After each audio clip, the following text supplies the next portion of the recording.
Okay. So where were we? We were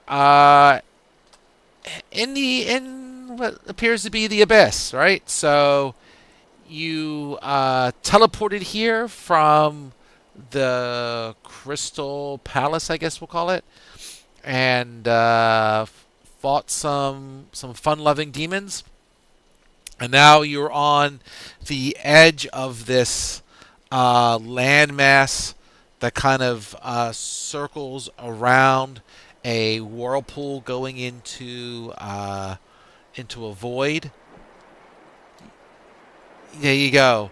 Off on the end of this platform, far to north, chunks of this land occasionally, break away. And over here, you have towards the, well, from you, kind of northeast ish. Right. Oh, excuse me. Um, you see an island seemingly unaffected by this whirlpool, and because your eyesight is so spectacular, you see that a piece of the crystal that you were looking for in the other room sits on this island, and here we are. And I have sound going, but I don't hear it again. It's the weirdest thing, the way this thing does sound. You guys hear it all the time, but I don't.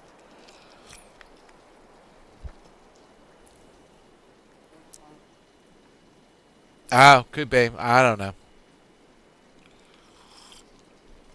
I give up trying to figure out what happened to the wind here when it come with the sound with Foundry with this get up, but it's all good.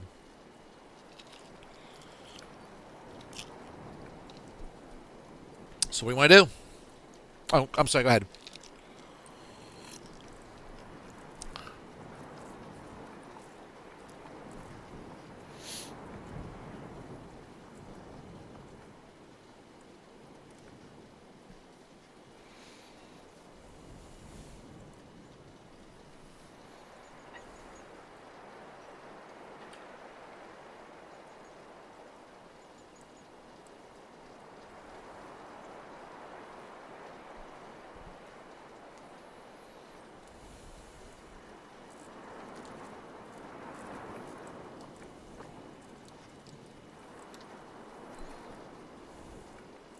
Mhm.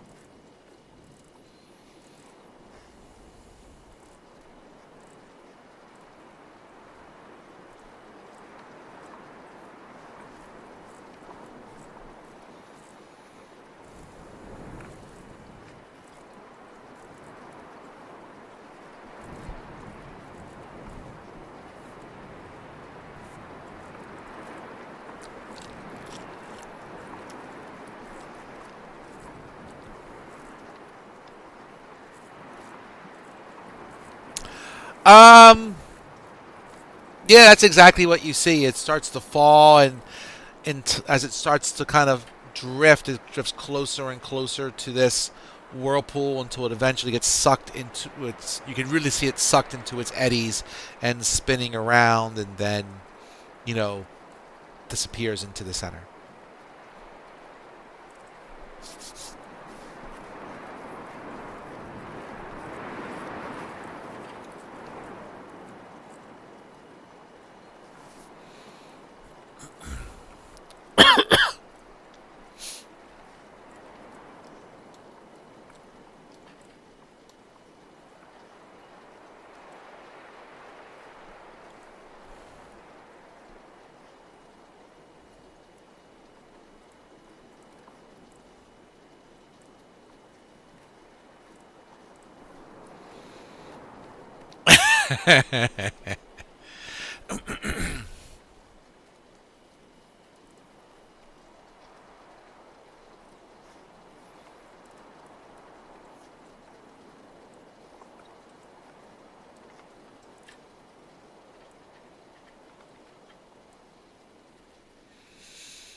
Yeah, it is quite a distance. I mean, you can try to play with the rocks, right, and try and get different angles to it. And I'll say some are more um, successful than others.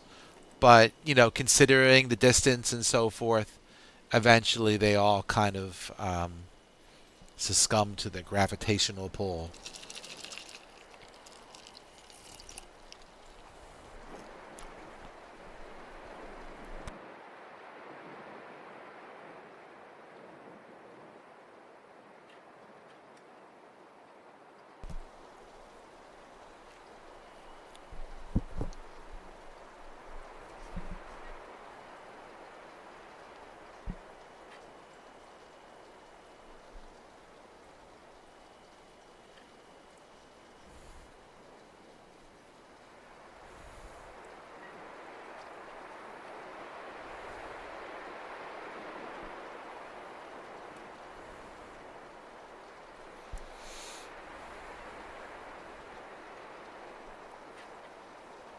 And I'll say something else too as I think about it, right? As from it's been 2 weeks, right, because of the holiday, but this area, like, um, space seems to break down, right? So you notice that, um, you all look like you're a distance of maybe 10, 15, 15 feet apart, but you notice that sometimes that seems to randomly break down with the chaos of the abyss. And all of a sudden, it's like, you know, you're moving through molasses, or, a minute or two later, you're like, moving at super speed, right? So, trying to gauge the movement of this rock, or throwing this rock, it's like behaving in a different, we'll say, reality almost every time you chuck it, right? At least the reality of how uh, space and time seems to be being manipulated.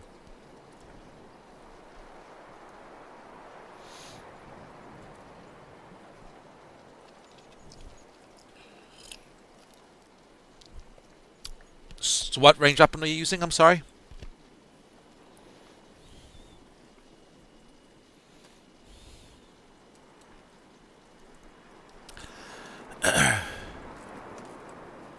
I mean, you figure from where you are, and you're near death, by the way. So if you guys want to do some healing while you're figuring this out, I mean, from where you are, you're roughly some 225 feet away from the the island, right? So I don't know what throwing weapon's going to get you that far. I mean, you throw it, and it's just like throwing a rock, right?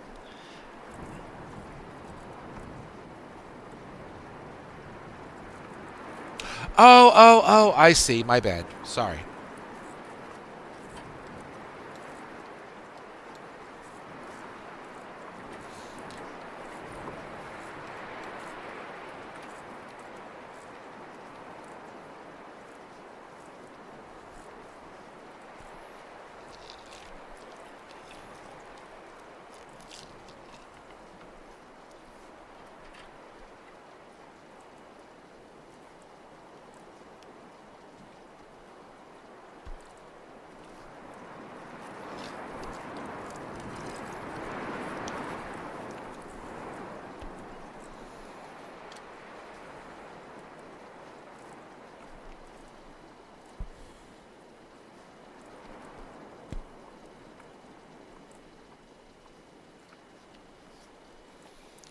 I'll say that as you're looking, because you're doing a lot of observation of this, you do see that, the rocks that are breaking off from the end of this um, landmass, they will sometimes bump into the island, right? Before they go hurtling down into the abyss, or some come close. So I'll say that you notice that they fairly consistently get close-ish to the island. as they break off.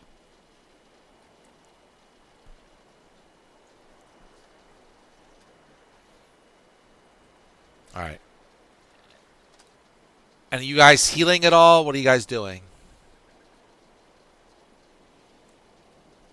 Since it's been 2 weeks, I'm reminding you that you are. Did I turn off the thing? I did. Okay, cool. Um, yeah, that we finished combat right before we finished last 2 weeks ago.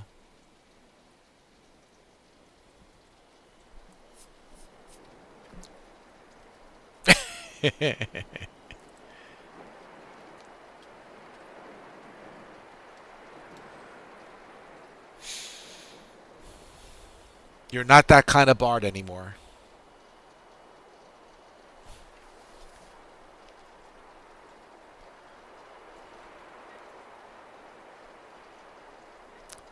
I'll say you can short rest, and yeah, I mean, where you are at now seems stable enough. It doesn't look like this whole thing is in danger of breaking apart in the next 10 minutes.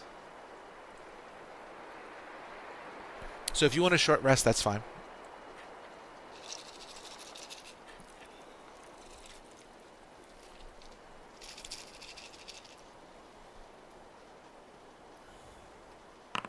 All right, you do that.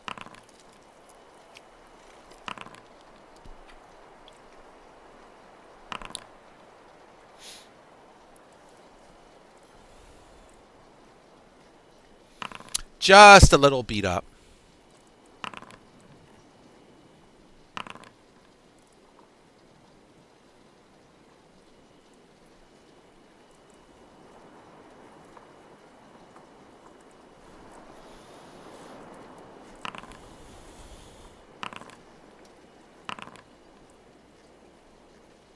Double bards.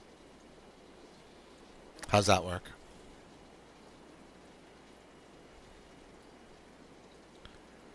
I mean, I think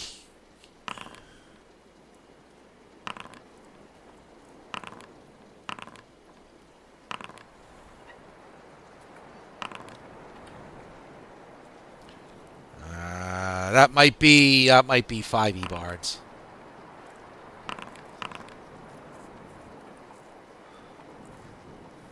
Yeah. No, it's okay. I mean, Bard is totally different in Tales of the Valiant versus original 5e for sure.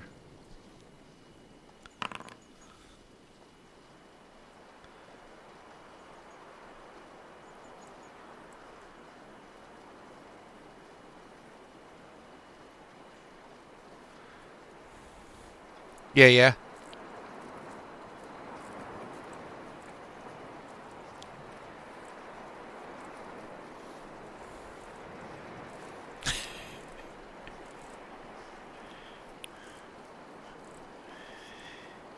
Yeah, it doesn't sound correct by any stretch.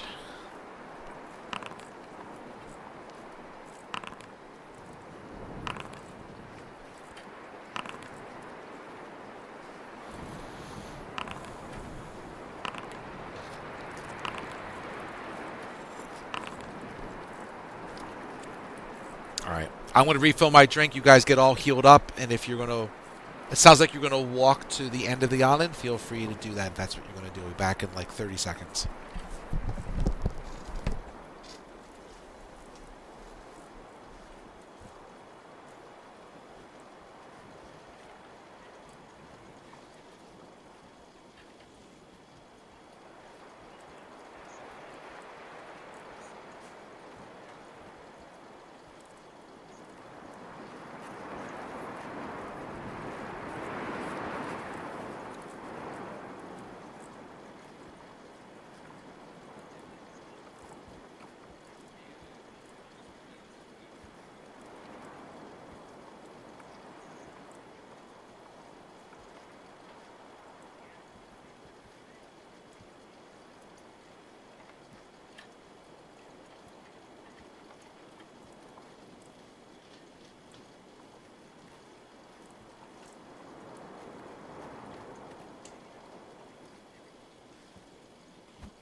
Let me grab the owl here.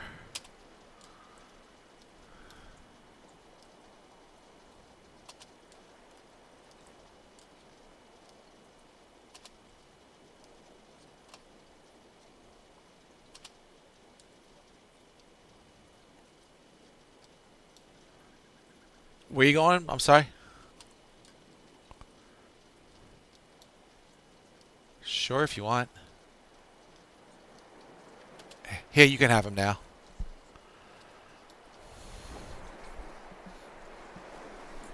All right. Um. Yeah, I mean the owl can certainly fly over there or what have you. Um. It's just an oddity of the way the thing is broken down. You don't see anything, or the owl doesn't see anything special. Excuse me. That's fair. That's fair. I'll also say as you get to like this end of the landmass, you notice that well for those who are spellcasters, like I guess I'll use 5e terminology. Uh, you feel that the weave is just kind of breaking down as well with all this chaos. Like your connection to um, the weave is, we'll say, unpredictable on what would happen if you start casting spells. There you go. And I just lost my spot from where I wanted to read from. Let's just go and find it. Here we go. Here we go. Here we go. Okay, cool. So, so before you, the solid ground. So you see. Let me make sure.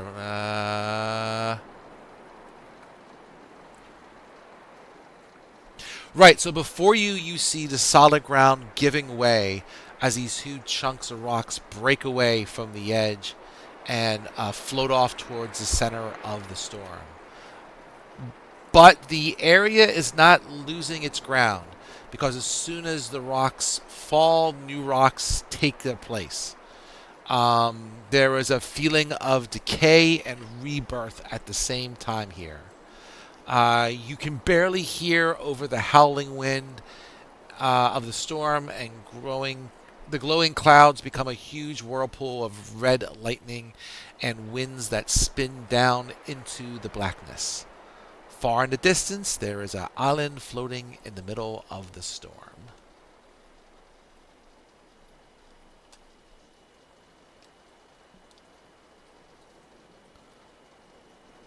Zarama wants a rope.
Okay, if you want to do that, something like that, sure.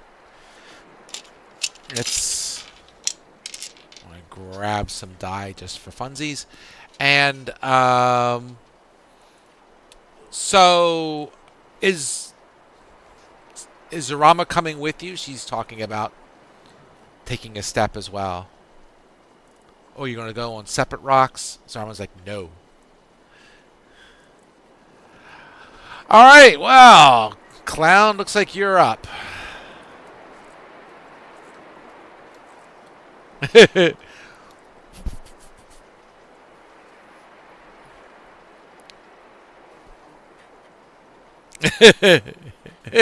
You'll know.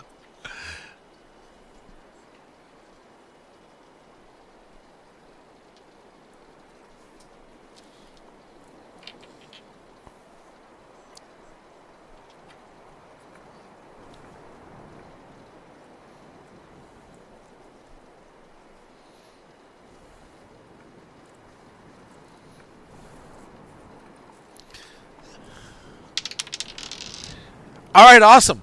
So I'll say, let me grab you here. Let me move Zarama for a second because I think you're.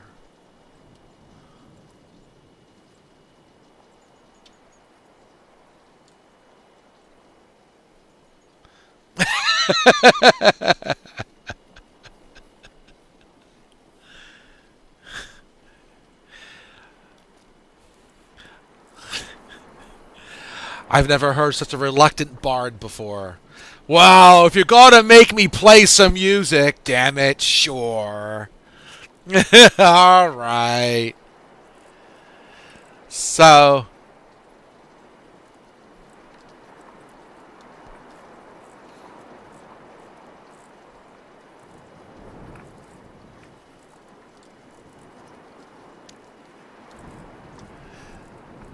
so Malenko, you jump on a rock and off you go. So you're just kind of being blown by the wind, following this rock towards the island. Could you just make me a dexterity check, please, as you're being buffeted by the winds, as you're holding on to your little landmass? You are tied onto it, so that kind of helps.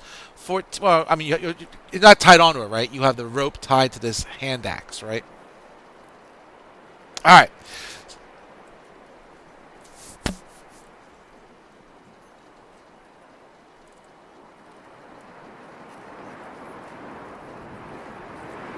Yep. Yep. All right. So,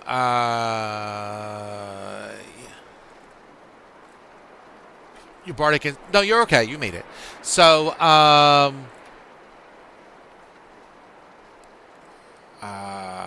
yep. Okay. So, yes. So you fall towards the island. And actually, you got pretty lucky. You actually get one where it actually pretty much is about to bump onto the island and then just make a quick, another maybe dex check or acrobatics or something like that is fine. Just don't spin like something ridiculously low, which you almost can't do with your thing. So, burp. All right. So you very cleanly kind of like jump onto the island. You can think of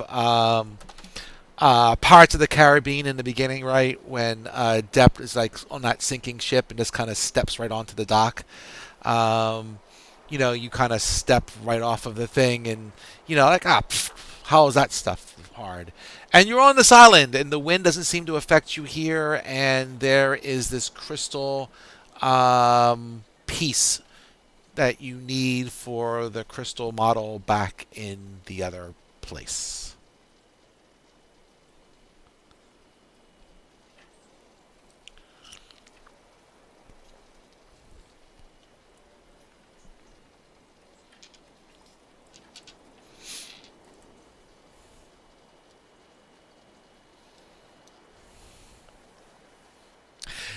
Yeah, from the other side. I mean, you don't really hear Malenko, but you can see his gestures and so forth, and obviously he's making it seem like that was easy.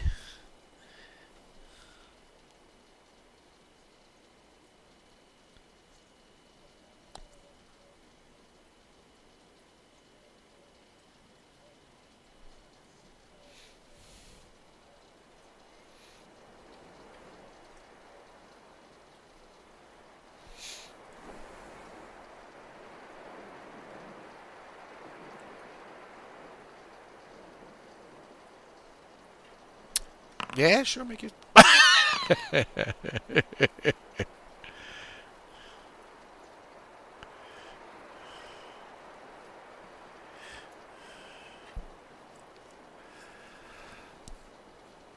Okay, so as you uh, grab the crystal, you hear this horrible, loud rumble shakes the area. Putting the crystal back where it was does no good. The sound gets louder. The soft white light of the island starts to pulse and turn red. The winds of the storm move in to cover the island. The spinning clouds make it almost impossible to see. The crystal sizzles and red lightning strikes the island and it blows up in this big flash of light. You and the rest of the island is falling into the abyss. You do have it though. The rest of you, as you see this happening, the winds also kind of pick up and just like blow you into the storm. You're all like falling into this whirlpool to be trapped in the abyss forever. And as you get to a center, you fall back into the Crystal Palace and you're on the other map.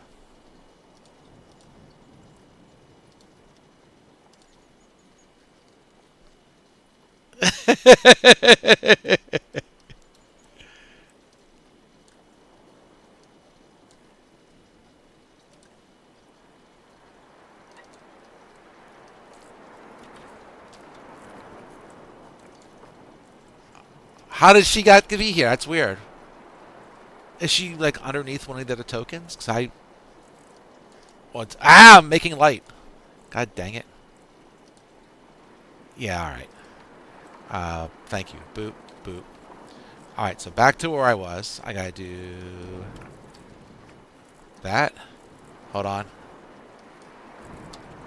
That. That.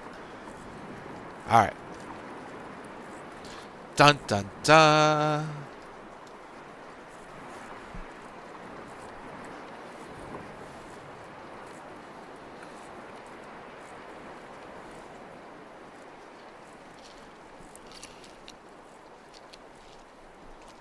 You do see that there is a spot um, on the miniature of this tower or this castle that matches the one that you have.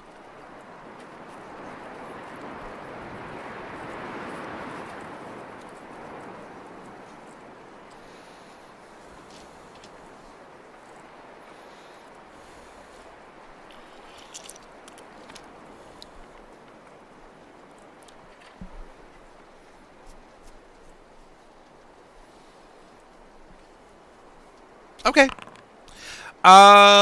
Sure, you do that, and you will say you get some satisfying ping sound, and it fits right into the model and seems to almost, you know, merge into it so that the lines aren't there, and it just becomes one piece of um, castle with two pieces missing or two towers missing.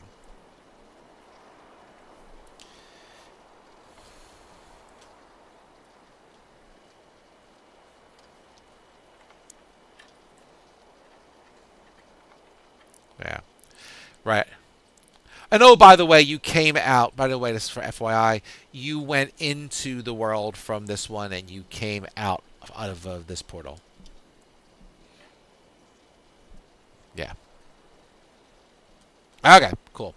So while you're looking at that, let me make sure I know which is in which thing. So let me just do a little finagling here.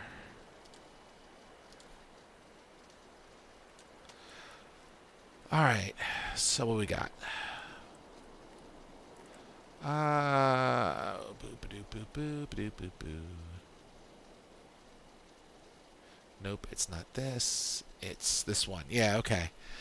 All right, so you're looking at this one here where Sizzle and Malenko are. So that would be. What do you see there? You see a. Excuse me, man. You see a dimly lit room, roughly 40-foot square. A You see a crystal, tower rests on a red satin pillow. You see the torches on the wall give off light but do not flicker. There are four doors that lead out of the room, and two are open.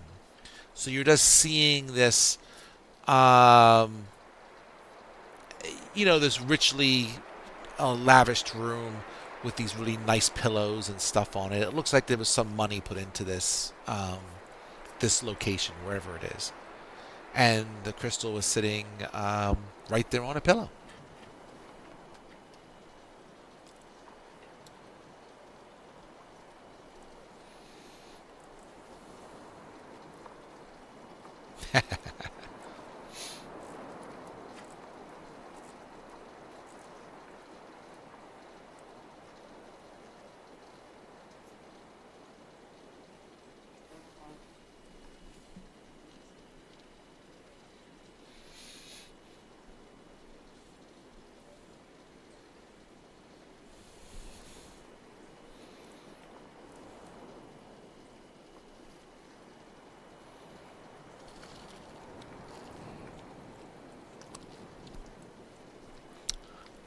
So Malenko, as you look at the other crystal, right? You see a young woman kneels inside a crystal cylinder, her face turned upward, a tear halfway down her cheek. Um, Her lovely oval face is set off by dark almond eyes and by silken hair that sweeps to her waist. At her knees sits a brass ball of curious and intricate workmanship, and half hidden by the folds of her gown. And it is a crystal tower that lies beside her, and she is absolutely motionless.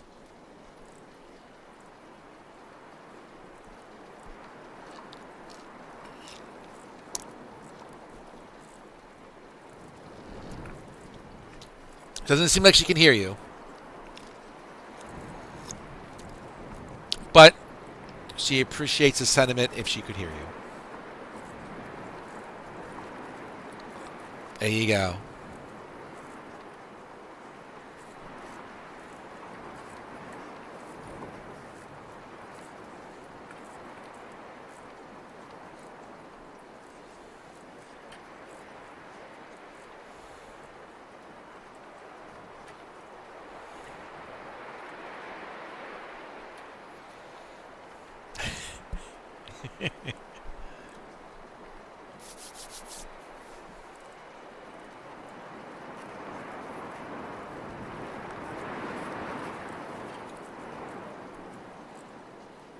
There you go.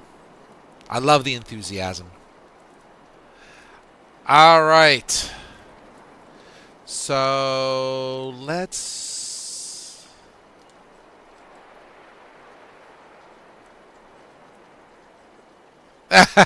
Okay, fair enough.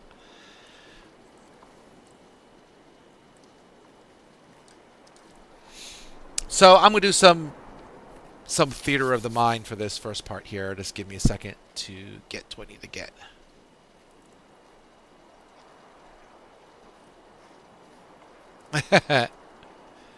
All right.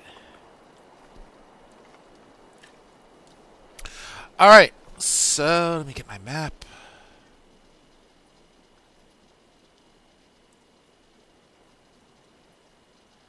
All right.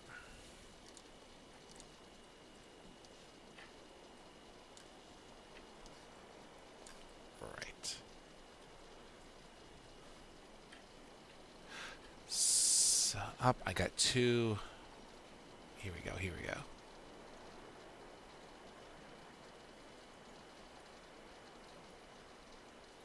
Nope, that's not it. Sorry.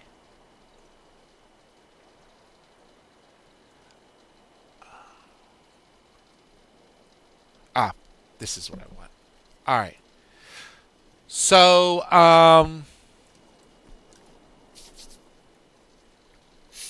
you are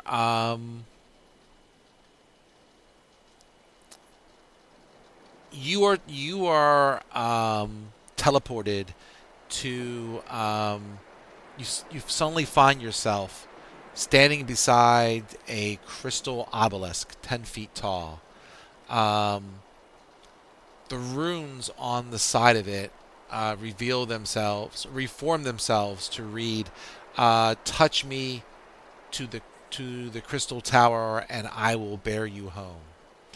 Uh, there is a stillness here. You are in a desert, all around from what you can see. Um, there is not even a puff of wind that stirs the air. Um,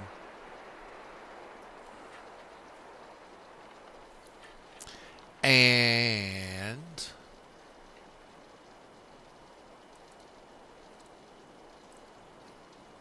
and as you look around, you see stretching to the limits of sight the sand dunes of the desert roll in the distance, baked by the blazing sun. Not a single stone shows through the grains, nor does a single insect scurry along its surface. In every direction, the burning silence of the sand sea is oppressive and forbidding. The sun beats down like a golden hammer on this parched land. The crescent shapes of the dunes marching into infinity in all directions. Such landmarks as might be visible are hidden behind the shimmering desert air.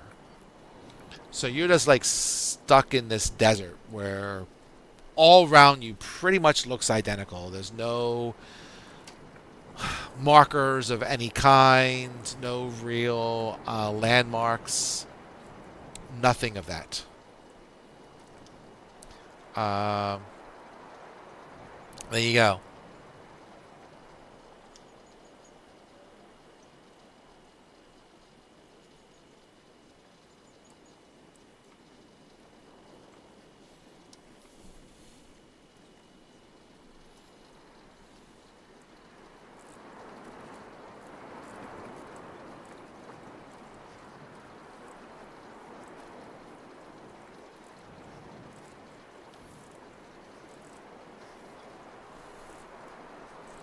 Mm.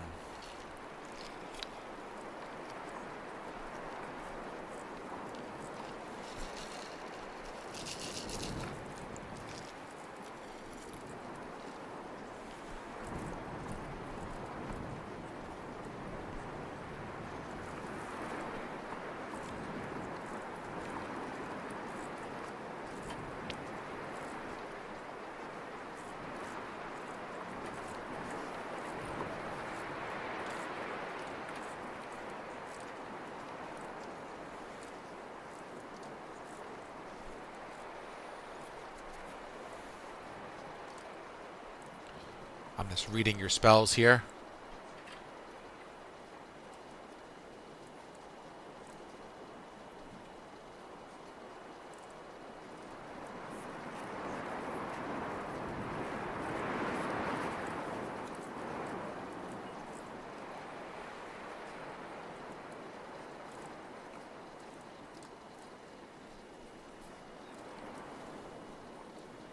Mm.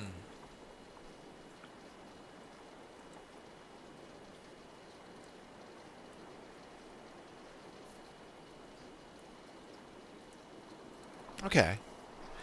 Well, you don't. So it's still daytime for the guiding star one. I mean, I don't know how well that would work during daytime. Doesn't say anything though. Oh, okay. Oh yeah, fair enough. It's first sentence. Duh.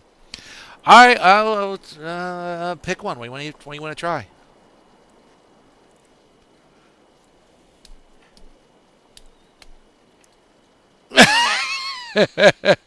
Well, I guess you can. Are these? I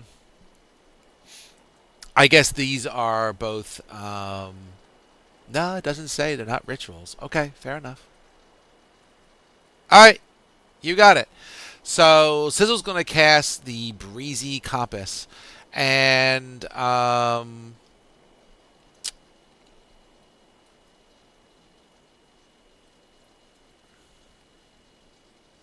sure, I assume that's what you were going to go for. Yeah, absolutely. So I'll say you Sizzle, you cast that spell, and you feel this gentle breeze uh, pushing you. Is it pushing you? However it works. Okay, whatever. Um, Going towards, right. So you feel it taking you to the northeast direction.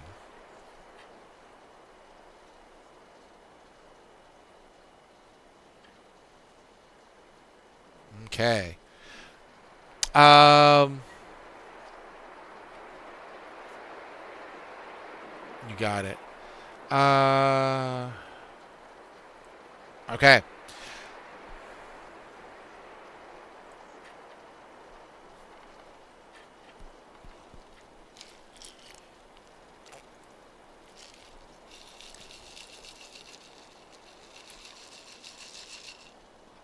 Make what kind of check do I want you to make? Um, Make it an investigation.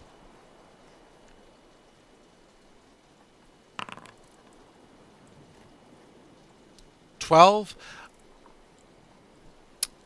With a 12, I'm going to say that um, you you don't find anything that gives you any type of landmark outside of course, the obelisk that you're walking away from, um, in the center. From where you started, right? Give me an Arcana check as well. True that.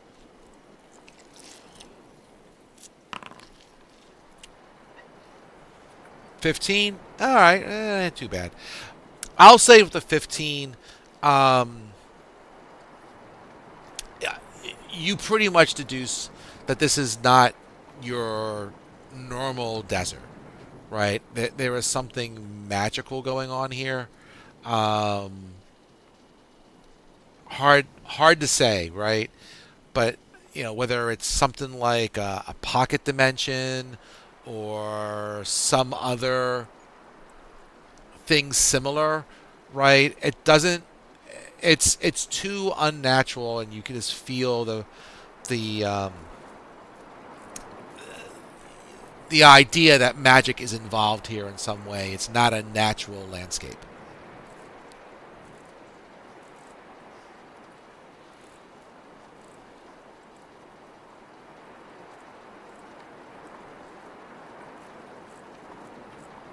Sure. Yeah, it's one of your stones.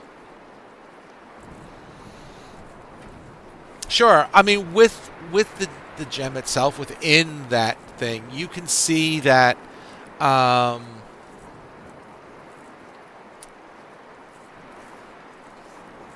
I'll say with the gem of true seeing that, um, you definitely see that. Like I said, that this is something magical going on here. You see that maybe.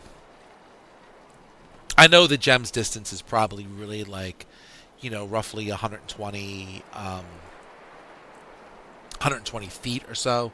But just for flavor, I'll say, just to add more to it, that you can see that there that there's an end to this area, right? And even though it looks like this goes on forever, this area is really only some set of amount of miles, and then it it just stops.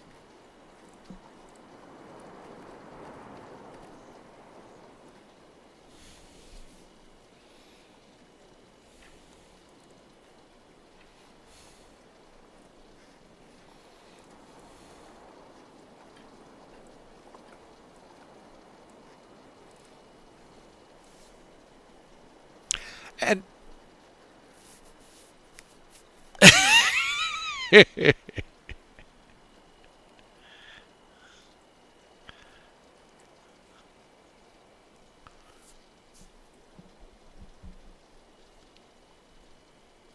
I think that we should ask Saf for his random list of barbarian sayings.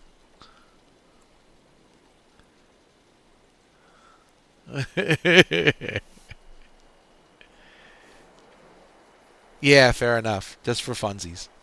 Um, as you continue walking to the northeast, and hours pass. The breeze compass seems obviously lasts only an hour, but you continue to walk in that direction. Um, we'll say when you got here. Actually, I haven't been tracking time because time is kind of meaningless where you've been lately. But we'll just say that maybe 4 hours or something pass. Doesn't really bother you because you do have your decanter of endless water or whatever the heck it's called, right? So you're well equipped for this desert trek, and the sunlight starts to the sun starts to go down below the horizon, and as the stars come out and so forth, you hear you see that the night sky seems to change into a beautiful oval face with large soulful eyes. The woman that you saw in the gem to begin with, and you hear a voice that um, sings with a pickup with the wind, uh, calling your name and pleading for help. And she says, um, "I am." Is it Sithel? That's a different name. Uh, One second, get my mouse working here. S-I. They might have had it. L. Oh, Sithal. Sure. Sure. Oh, wait, it's Sithal? Sithal sounds better. I don't know. Depends where you put the syllable. Um, a daughter of the Bizarre Dynasty. I beg you to listen to the pleading of my case. My father, the Sultan, did marry me to the man of my love. I was presented to him one great and beautiful night. On my wedding night, from the shadows of the street, I was stolen by a man whose heart had been smitten by my looks. I had no feelings of warmth for him. He carried me away into the desert, and now I await the coming of my father's lancers with my love at their head. But my captor is strong. Please free me from my imprisonment. And the vision fades and her face dissolves back into the stars.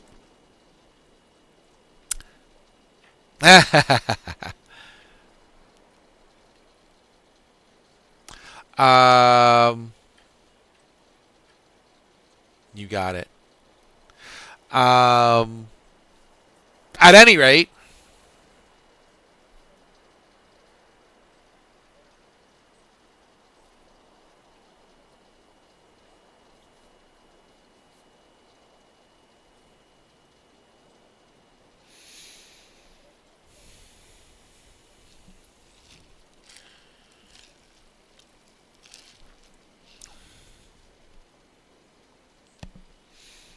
as you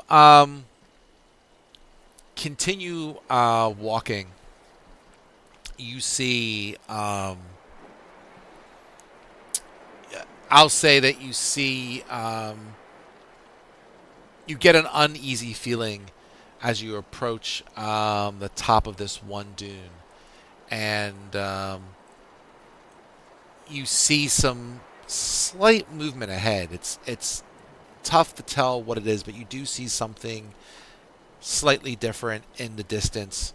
Um, it almost looks like a different dune that is out of place with all the symmetry that you generally see. And as you're walking towards this spot, up in the sky, you see coming from where you started and then coming and flying over your head um, this line of uh, ghostly we'll say, riders, carrying lances, um, coming over your head and going towards that particular dune. And coming up from the dune, you see these other ghostly guards um, that seem to be protecting the spot. And then you see the lancers and the guards kind of engaging in combat um, above your heads. They don't seem to bother you at all. They're just doing their thing.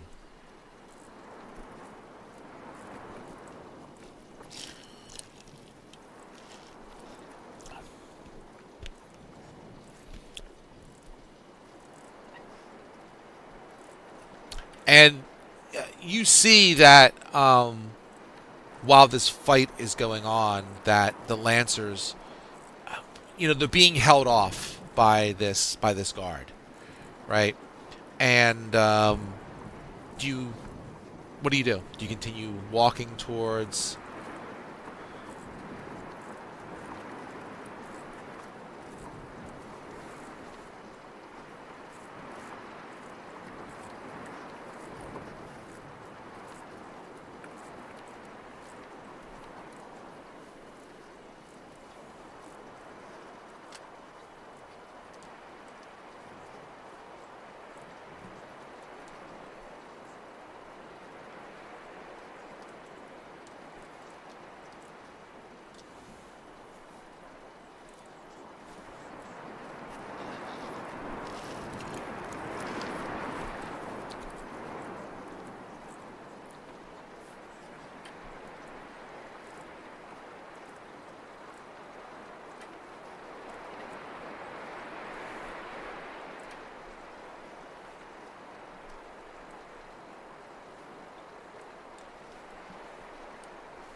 How far away is?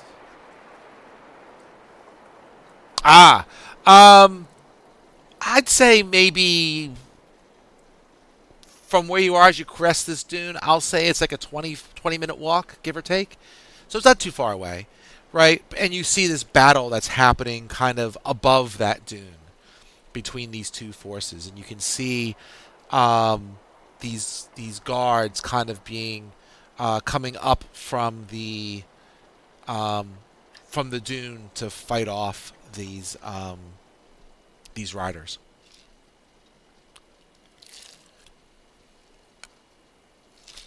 It'll take you a few minutes to get there for sure. You're not right on top of it, but they are all up in the air. So yeah, you can say Zarama. I don't know.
Sure. I'll say you get hiking and you get towards this dune and you see that um, there's an entrance to like a cave that goes down into the sand, right? it's probably more like a crypt, right? From where you're looking at it, it's you know, we'll say it's an opening that looks like there's some double doors, there's some pillars, right? It looks like it's some structure that's been buried in the sand. And there's a couple doors there. As you get closer, um, this fight just seems to go on unendingly um, above your head. Right? There's no clear winners. If as soon as some specter is killed, right, it seems to be replaced by another one, and they're just stuck in this endless battle where neither side can get an advantage over the other side.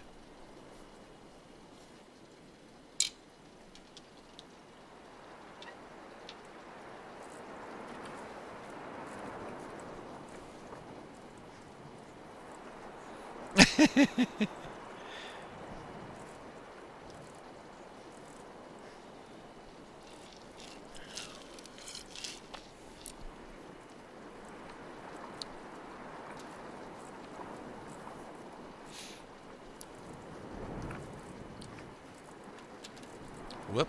I'll do that one.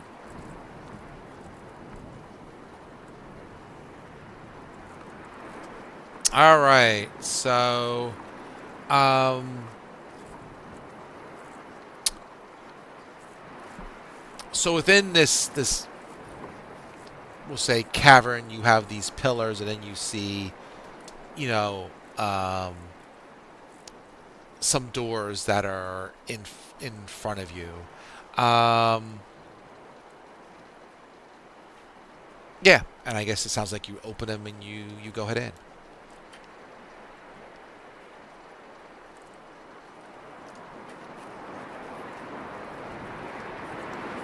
Fair enough. Let me get you set up. All right. Well,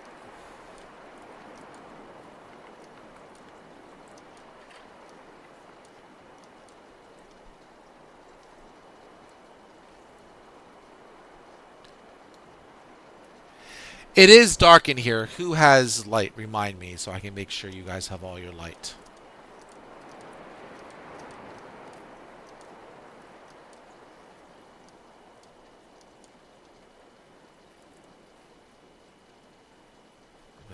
Which one was that? That was.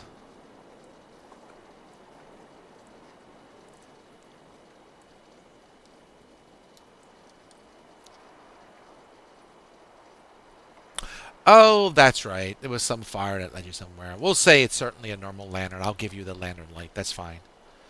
Let me make sure your token. Oh, that's right, because you had it from the dude. Yes, we'll say that. We'll say it doesn't go out because it's magical from the gods. Oh, do you still want it, Sizzle? Because you have dark vision anyway. But if you want to carry it, that's fine. All right. So let me do this. Zoop.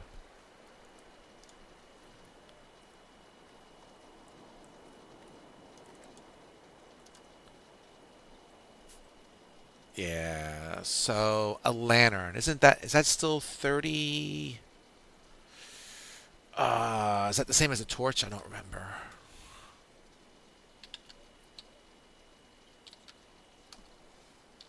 I'm double checking. Yeah, it's 30 foot plus 30 foot. Yeah, it's fine. Yeah, 60, 30.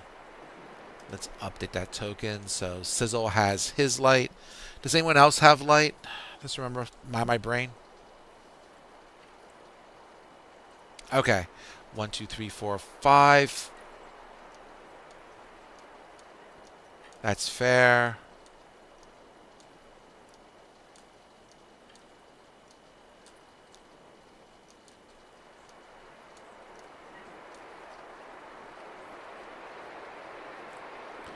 Yep, yep. I'm just kind of situating people here into this thing. We'll put you there, and oh, I need your owl. I'm sorry, I hit you an owl. And make sure this is set to you. I lost your owl. I have your owl, but I lost your owl. Ownership. Yep, you still have ownership of it. So I'll put it next to you in front of Zorama, and that should work. So,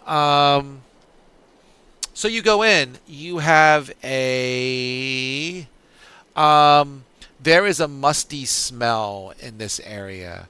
You have a 10-foot wide hallway that runs between large catacomb vaults that rise 30 feet to a flat ceiling. There is 4 vaults on each side of the hallway with 10-foot wide spaces in between. There is an uneasy feeling about this chamber.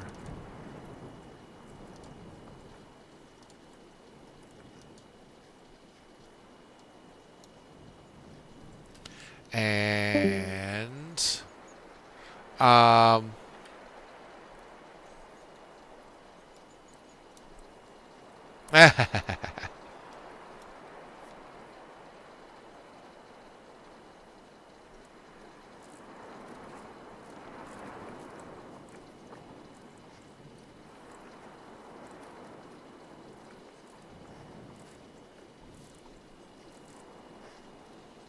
everyone can see. Yes, we're all good. All right, cool. So yeah, so the crypts are like down various spots. Oh, I'm in the right. Yeah, there you go. So there's crypts down these little 10-foot passages going to the left and the right of you. And then how far can you all see? Um, well, you can't, but you can see with your dark vision, Sizzle, that the passageway ends slightly outside of the light of the lantern, and heads off to the east and west, at least from what you can tell from here.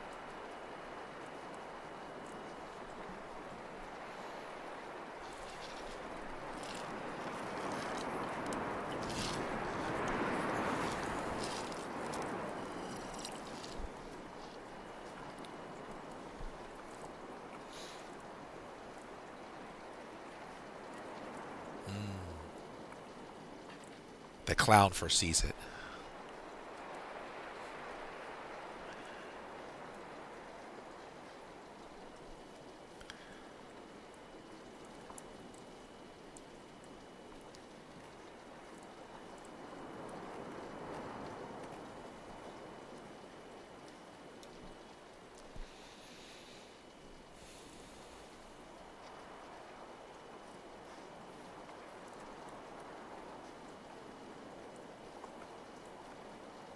All right. So he flies around. He's flying around his crypts. When he gets about to where he is now, there, that's fair enough. There is um, there is a ghostly figure wearing ancient robes of royal design appears. It points a finger at you all and speaks in a hollow but thunderous voice, saying, um, "Get thee hence from mine own dominion. None shall look upon her grace and beauty save me alone." And with that, this dude's going to attack you.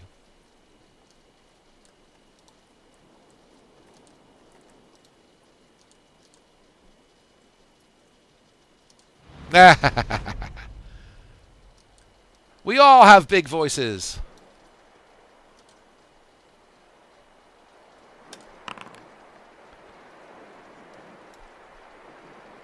All right, feel free to spin your initiative. Your owl gets separate initiative? I don't remember. I think it does.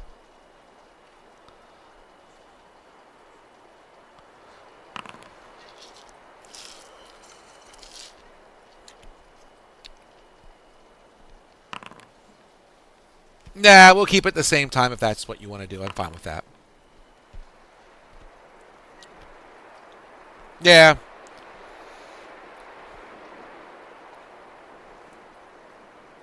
Yeah.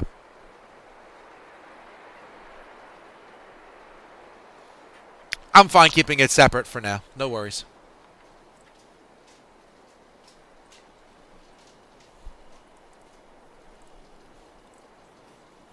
Cool. Thank you.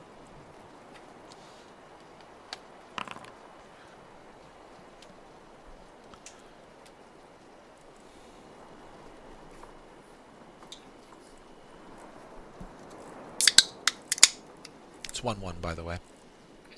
Okay. Sorry. The wife came down for 2 seconds and I gave her a Philly score update. She came down for a drink, so we have our basement refrigerator, so some stuff is down here. Um, Malenko, you're first.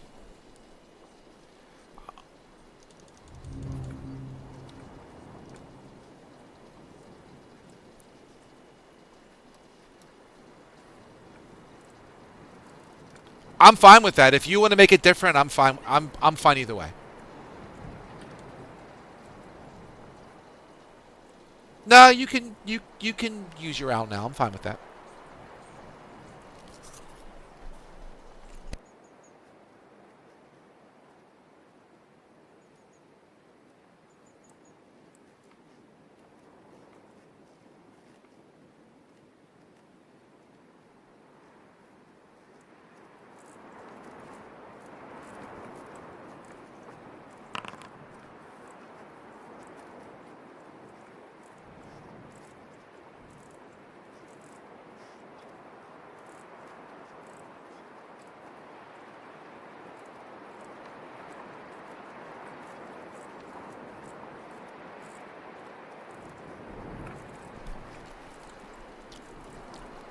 Oh darn. So okay, you do not have advantage. It's fine. Um, okay. So 23 is going to hit, and this is bludgeoning magical damage. So if I look at all this, yada yada yada yada yada, and sure, I'll say he takes that damage.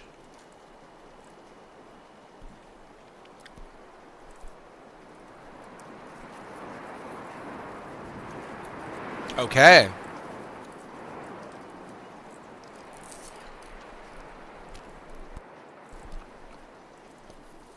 Okay.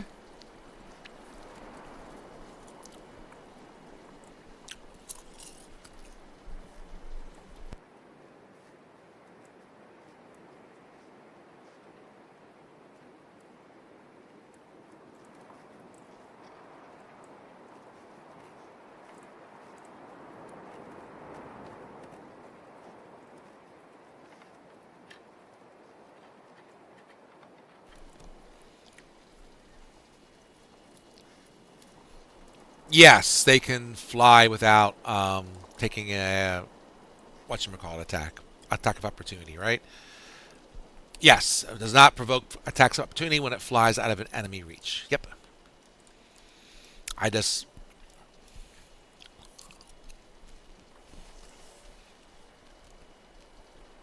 okay. Anora, you are up to bat.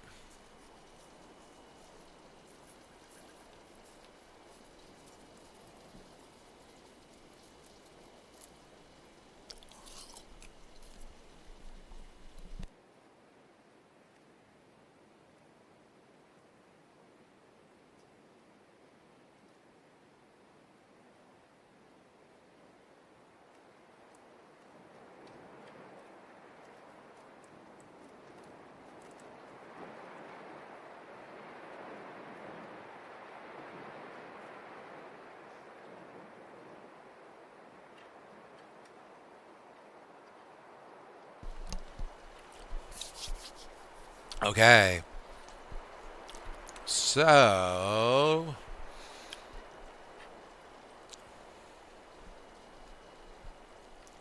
All right, so you choose a medium creature. You can see blah blah blah, paralyzed, blah blah blah. Um,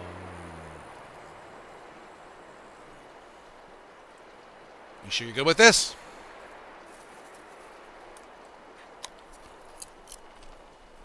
Okay, so I'm gonna say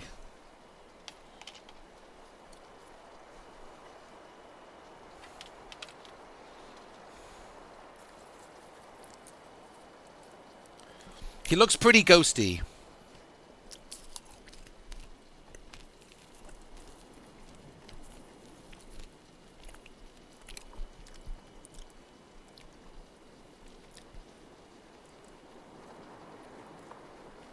I'm being nice. Go ahead, try again. It's been 2 weeks. You're out of touch.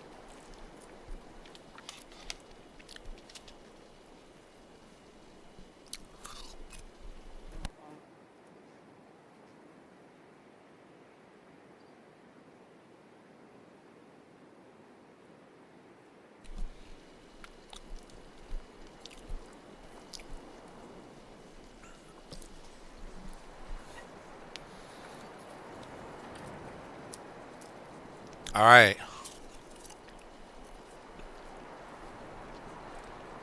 I'm just reading this one here. Um, Phantasmal Killer, you got it. Nightmares, DC 15 Wisdom save, sure. Failed save. It is frightened for you during duration. At the end of its target's turn before the spell ends, it must succeed on a defeat or take blah blah blah blah blah. Okay, so sure. Let's see here. Boop boop boop boop boop boop boop boop boop boop boop boop boop boop boop boop. There is so much stuff going on here. So let me just start with this for shits and giggles. Um,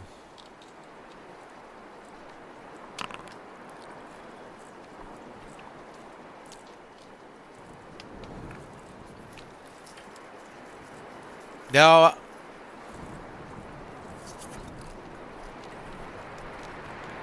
okay, that's not a reaction or something. No. Okay,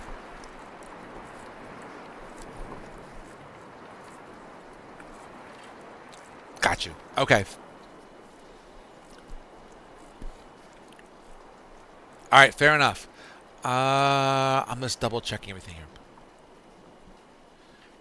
Undead have so many things. It's not like constrained by. That's okay. That's okay. Um, being frightened does not seem to be one of them. So I think you are good. Jeez. Okay. Um, well, it made its first save anyway, so let's see if it makes a second one. Uh,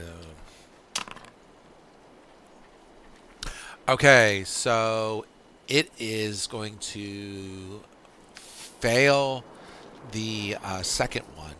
So on a failed save, the target becomes frightened.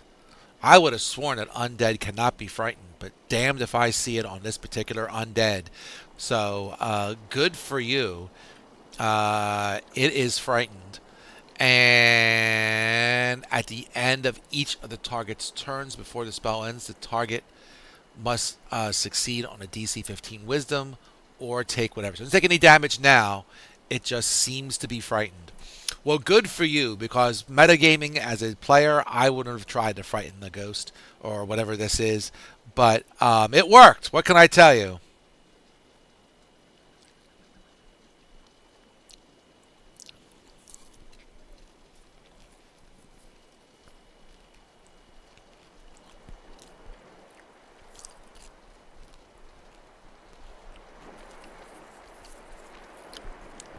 There you go. There you go. Ghostbusters. There you go. Claudius, you're up.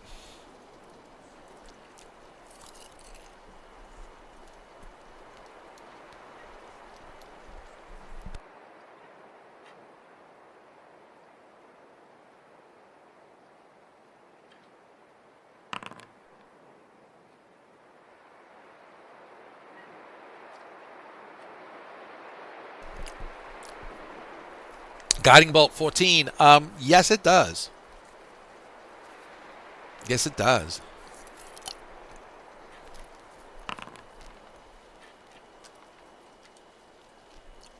Ooh. I gotta look through all this stuff again. Jeez, oh man. Um.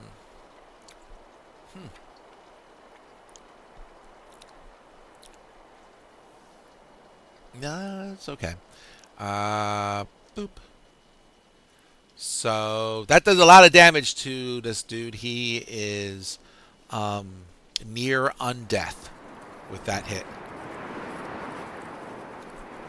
And he doesn't seem to get another saving throw for when he takes damage. It's not like other spells. Okay, that's fine. Anything else you want to do, Claudius?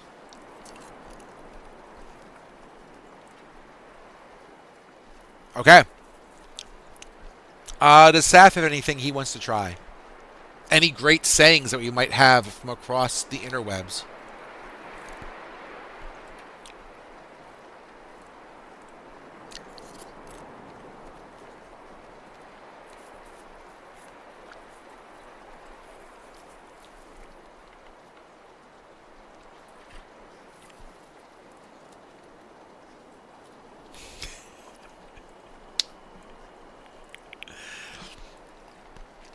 I I absolutely love your impromptu Saf saying. That was awesome.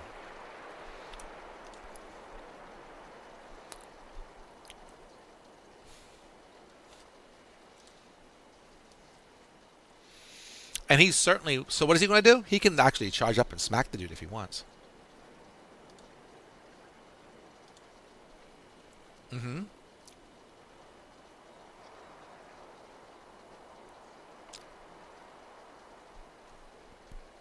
Um, he has something magical. I try to make sure you had all had something magical by now. He has a +1 great axe.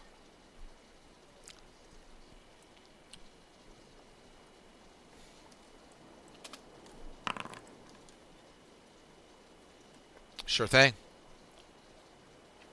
Well, 13 hits anyway. So just give me damage.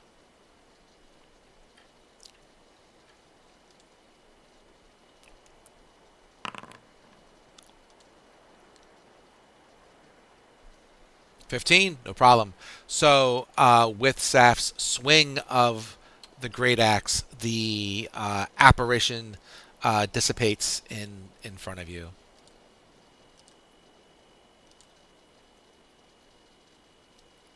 Sorry, it was a flavor combat.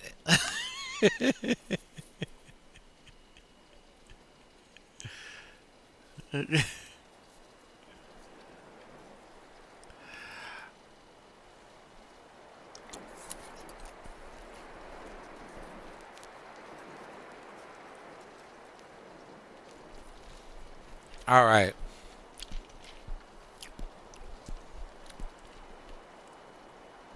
and as everyone kind of moves forward, I'll even move people along here. Zoop.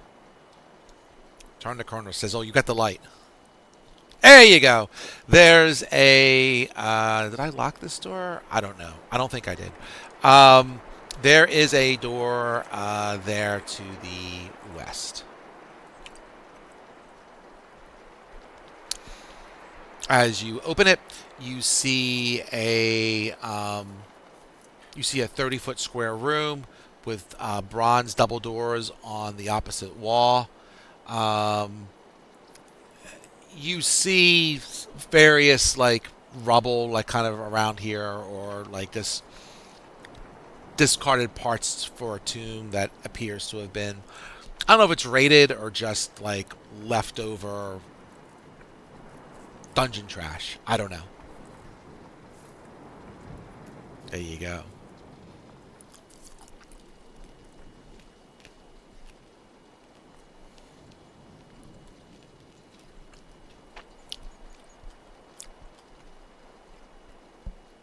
All right.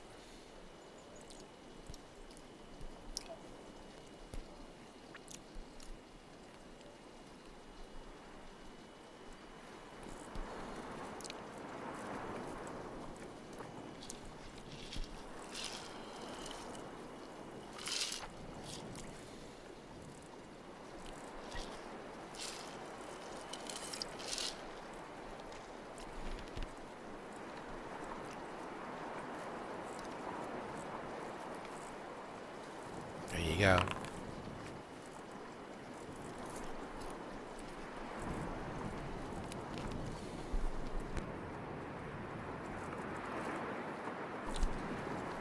So more doors.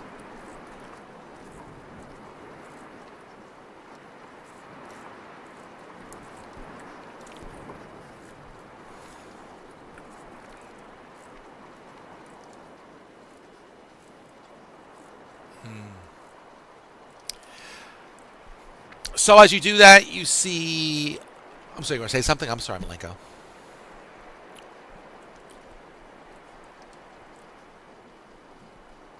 Okay.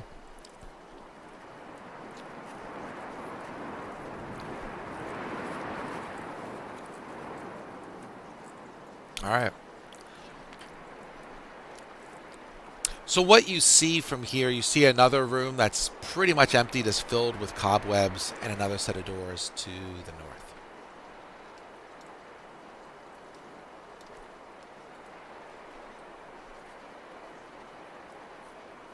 All right. So as you open um, this door, right, you see a corridor that goes um, east and west, and then goes off on diagonals, either to the northeast or the northwest, respectively. Um, you see from where the owl is. Just hold on, Al, for 1 second. Um, a little alcove directly in front of you to the north. As you look at this alcove, there's something we'll say magical about it, and you can see that um, almost like we'll say almost like a magical projection, illusion, whatever the magic might be. You see across from you in this alcove a picture of I guess I'll read it to you once I find it. Blah blah blah blah blah blah blah. Right, because you are here. Yep. It can never be easy, right? Um, right. You see a right. You see a there we go. A brightly lit room uh, ahead of you, and you see this crystal column that really blocks you from seeing the rest of the room, right? So it's just a picture of another room with a crystal column right there, like in blocking your view from the rest of this room from this picture.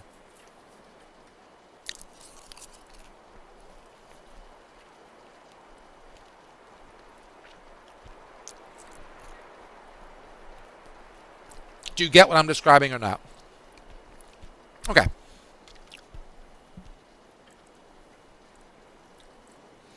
Basically, it's a portal. Yes.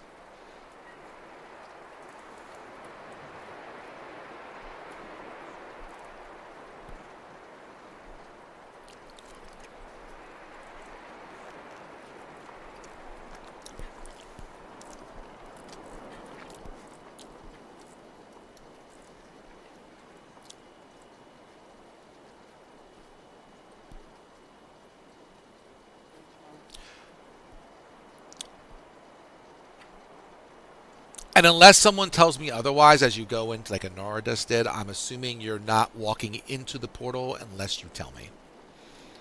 Or touching it or anything like that, right? Like you're not trying to mess with it unless you tell me.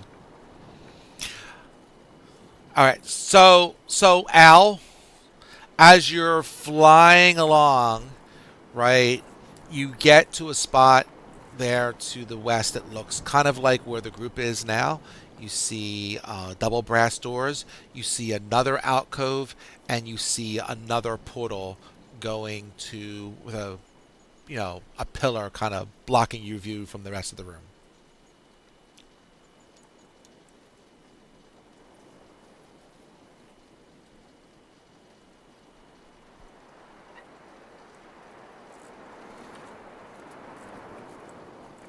You do not see the group.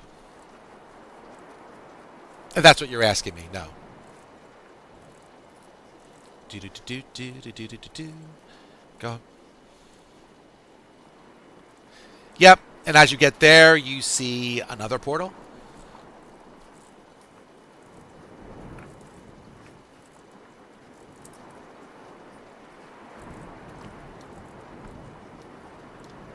And there's another portal. And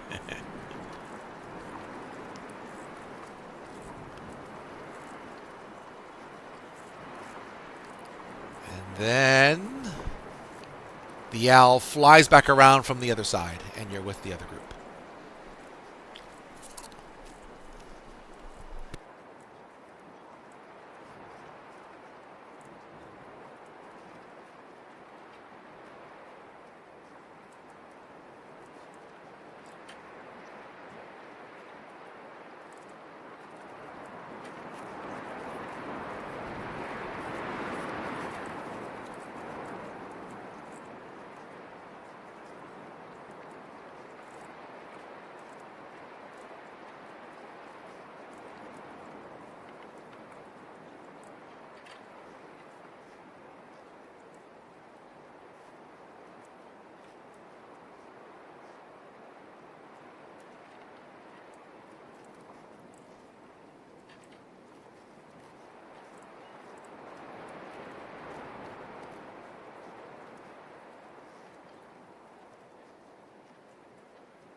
Sure.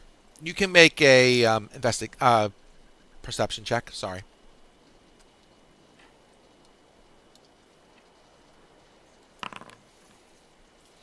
Seems safe to you.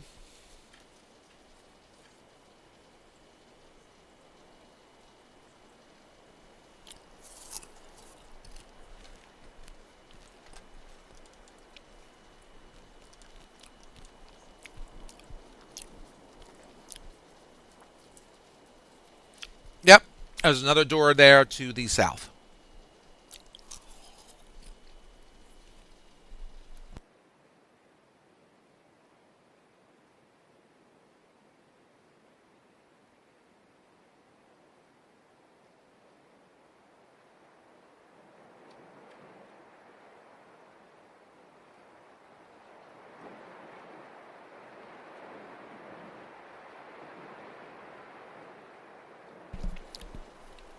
I yeah, Saf is a community player, so I'm just lazy and don't want to rejigger anything for balance. So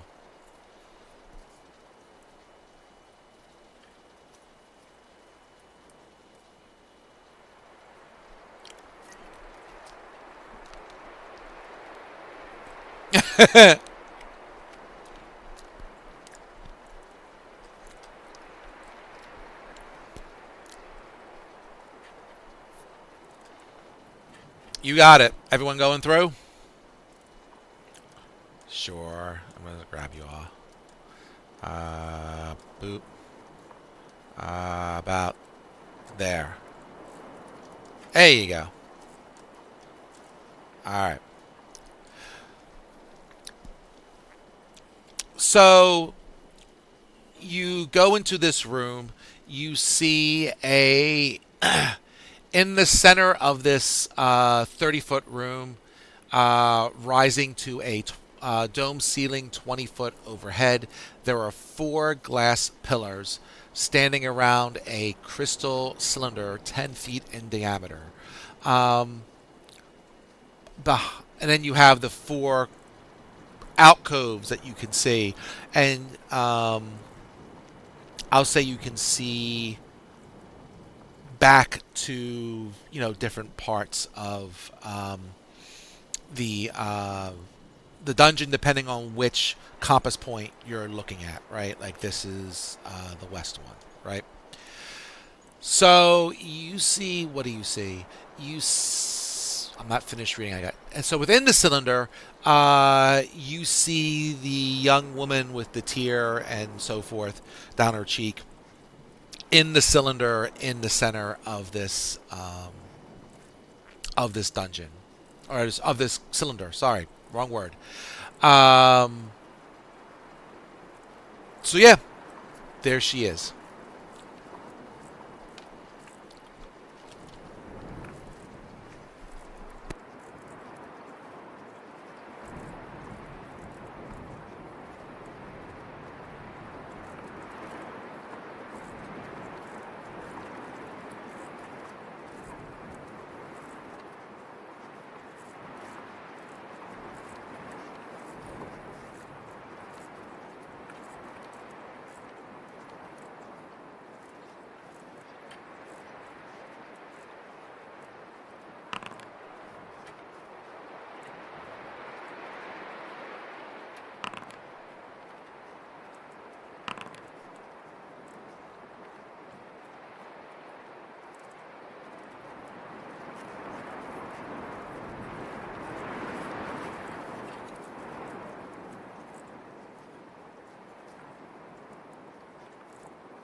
What are you trying to investigate exactly? The crystal. Um, let's see, let's see, let's see. Um,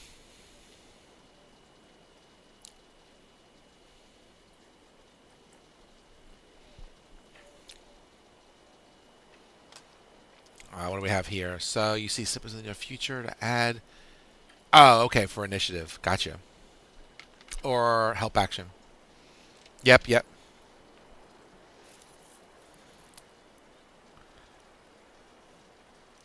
Sure. So I'll say. Hmm. Give me. Give me an investigation check.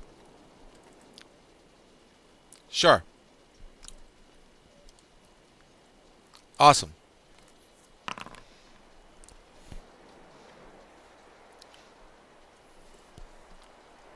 There you go. Yeah, that's an even. Yeah, wow. Okay, cool. So, -2 +3. Sure. Um, so Claudius, I'll say that with your 20, I'll say that how do I want to say this? I'll say that the cylinder that the young woman is in is obviously magical in some way. Um, you doubt that anything is really going to damage it, but I'll say that the the cylinder and these pillars around you seem to be made of similar material, but the other ones aren't as magically protected as the main cylinder.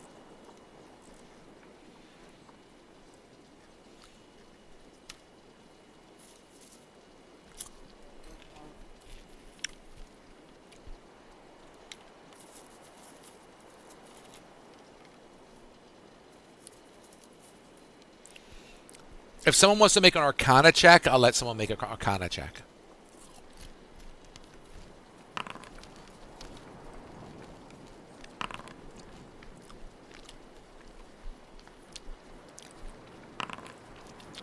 That's pretty damn good for you. Spin the Bardic.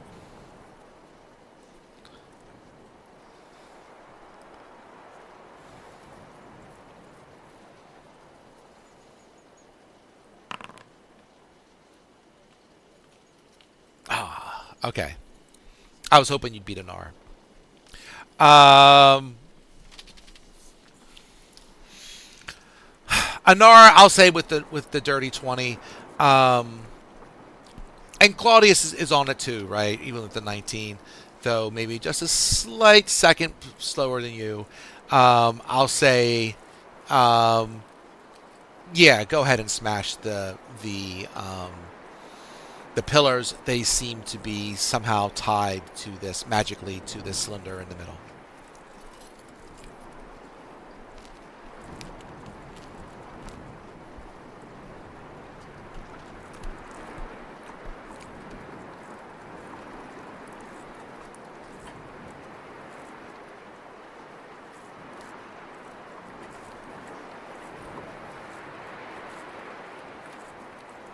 Yeah, go for it. You're just going to keep smashing them? Okay.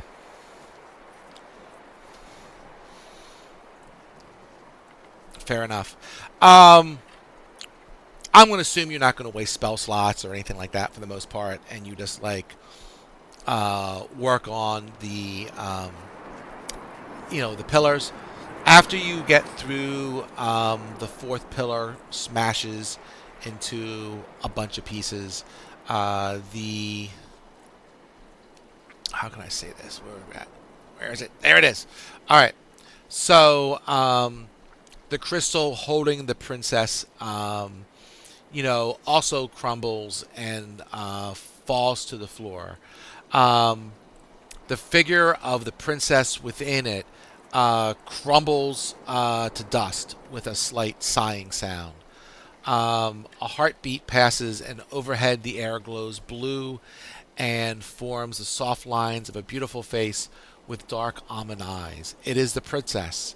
Her mouth does not move, but her voice, like the rustle of an evening breeze, says, Thou hast free me. Now I shall rise to meet my beloved, and we shall live in the worlds to come with love and peace. Take what thou wouldest. My worldly goods I do offer to thee. And she disappears. How about that?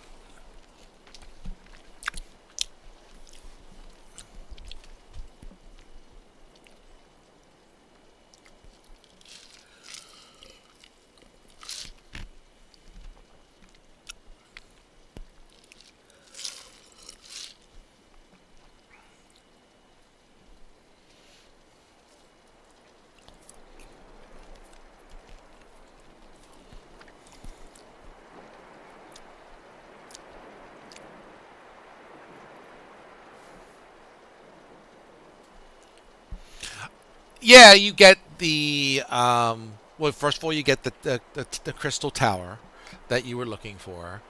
There is also a um. Okay, you get a brass ball that is a it's basically a compass that will telepathically tell you which direction is north, and you can also use it to cast locate object once per day, and it's worth like 10,000 gold pieces. There's also a diamond necklace worth 3K, and there you go. Hmm.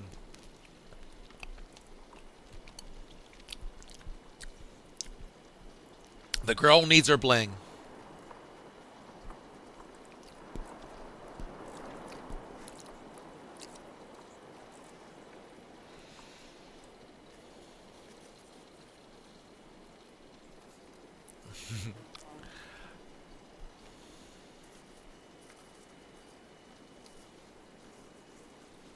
There you go. So, are you going to head out, or are you going to continue exploring this lovely little crypt? You got what you came for.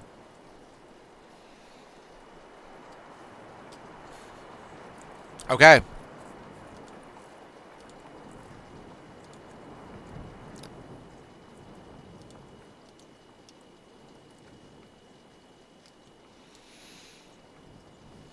fair enough.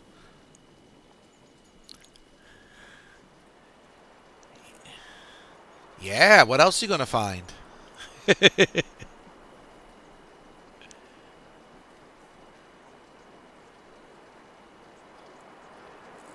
Yep, yep. And I'll take you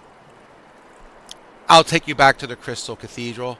I'll say that you can all take a long rest at this point because it took you some time to travel. So you're going to have to take some sort of long rest here. Nothing's going to bother you here, so I'm not going to go through the effort to fake spin for random encounters because you're just kind of stuck in this thing.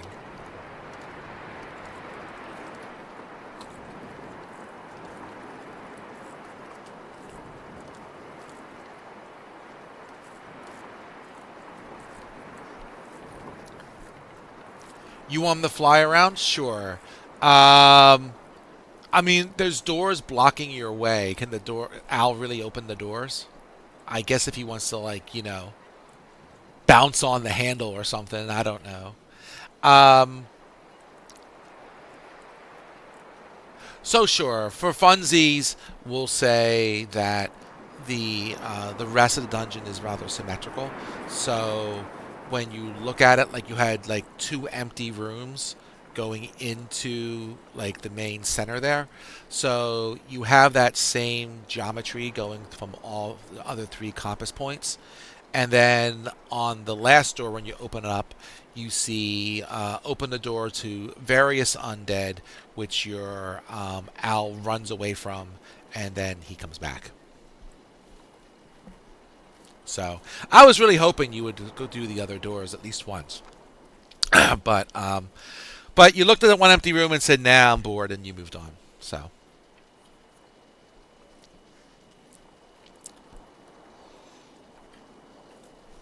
I wasn't a fan of this particular one. That's why you don't put the final thing at the front of the dungeon, hoping that people are going to be completist and try to do the rest of the dungeon first.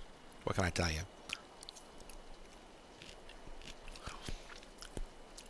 To be honest,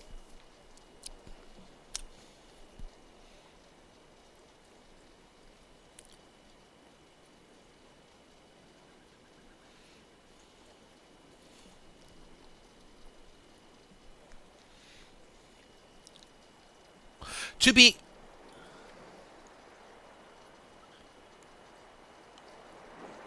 yeah, to be honest, I changed that. Like it's supposed to be an illusion in the sense that it looks like it's a corridor going into the room, but it really like teleports you, and then you have to go out like a different way to get out. Like if you went in from the north, you might have to go out from the east in order to get back to the central thing. And I'm like, well, a that's kind of silly, um, because they're certainly going to check out the center of the thing, and then they're definitely going to be done right away, right? So if I make it a portal, they might check out other things and not go through the portal right away. So that to me was a better chance of having you go to where the monsters were as opposed to the center. So so I had schemed the portal to try to give you guys warning and said, oh, let's check out the rest of it before we go through the portal. So I figured if it was an illusion, you would have definitely have checked out the room before you went into any other doors. But hey, 1E dungeon design was different.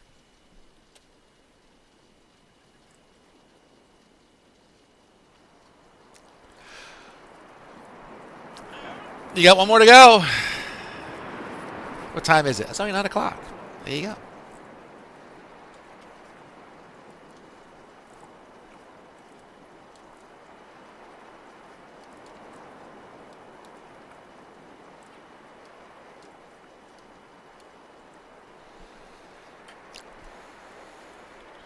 Yeah.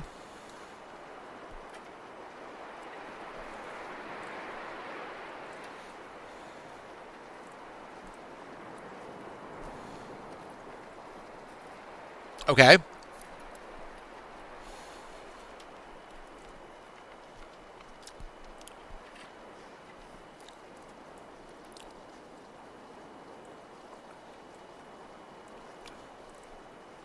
All right.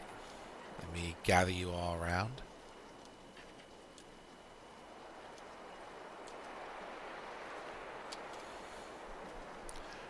Uh,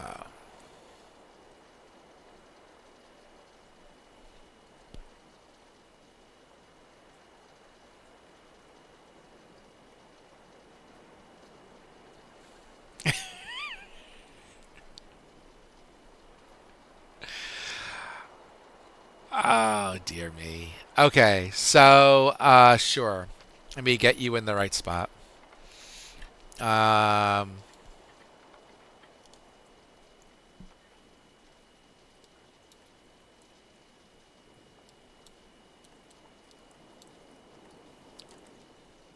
uh, boop.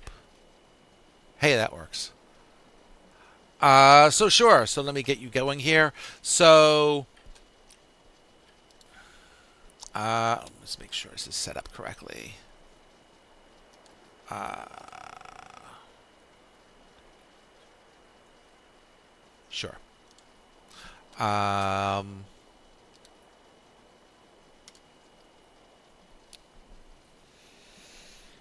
oh, I didn't do that. All right, no worries. Let's not make it more confusing than it is. Okay, so you find yourself standing in a 40-foot square room, dimly lit by torches on the walls. There is a stillness in the room. There is no sound or motion here.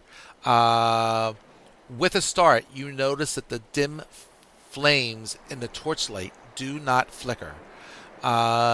You're standing in this room.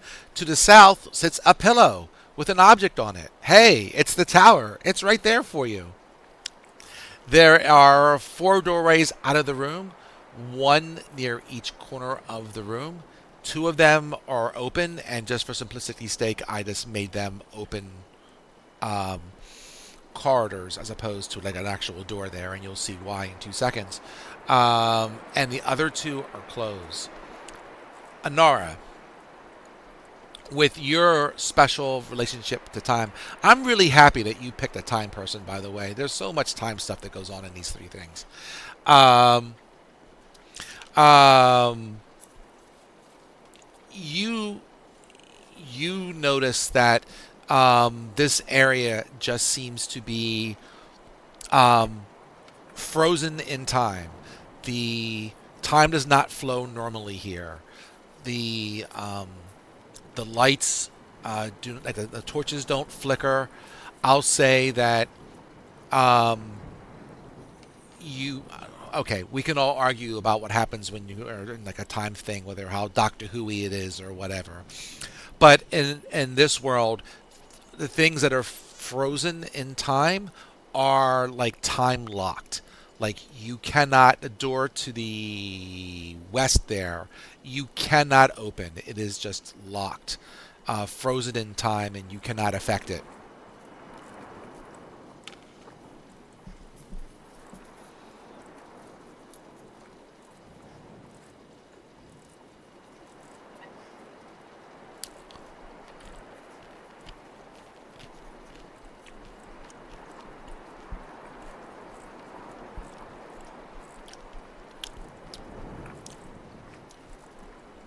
Does someone pick up the? Does someone try to pick up the thing?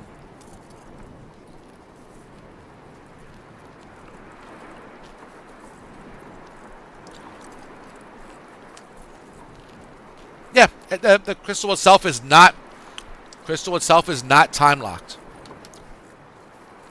You have the crystal. Now get out.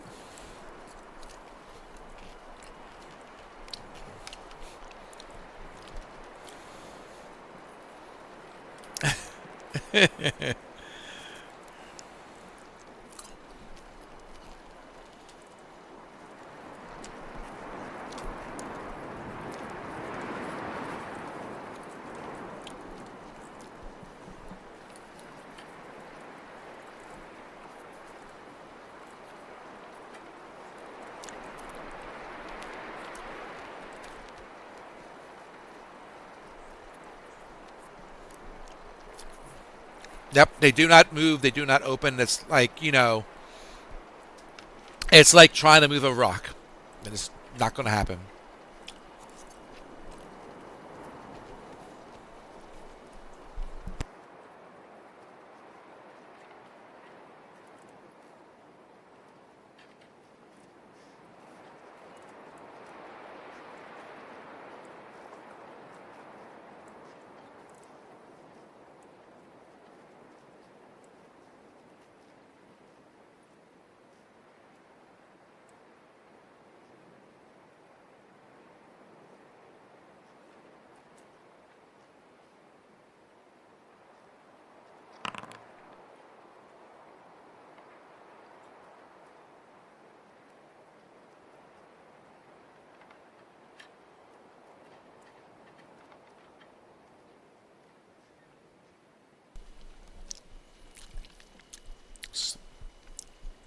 So sizzle where you are, right? You're kind of in a feast hall where you see these long, low tables, and you've been here before, like a similar room before, back when you were buried in the sand in that in is it Phoenix, whatever it was called? Sure. Um, that city, right? Like this low table that's meant for someone eating. You have pillows that you sit on the floor for, and um, let's see, it's a table set. The table is um, yeah, you see in this room. Actually, I should have put some more people in this room, but you do see like there's a servant here who's pouring a glass, and the water is like frozen in midair. Um, and the table is in the middle of being um, set up for some sort of food meal, whatever. Sorry.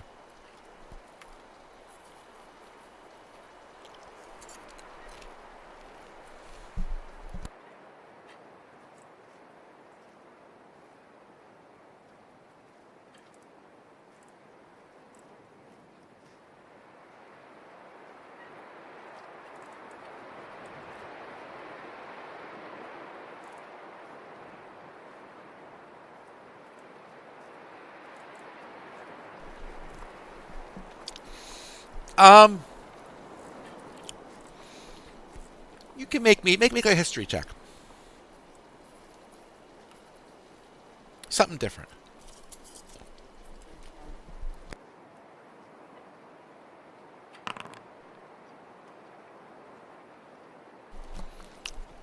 Yeah, not really. Sorry, dude.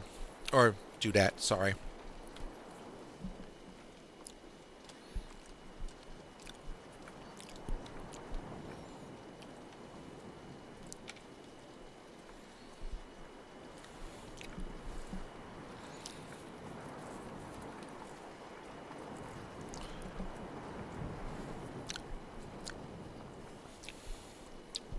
Yeah.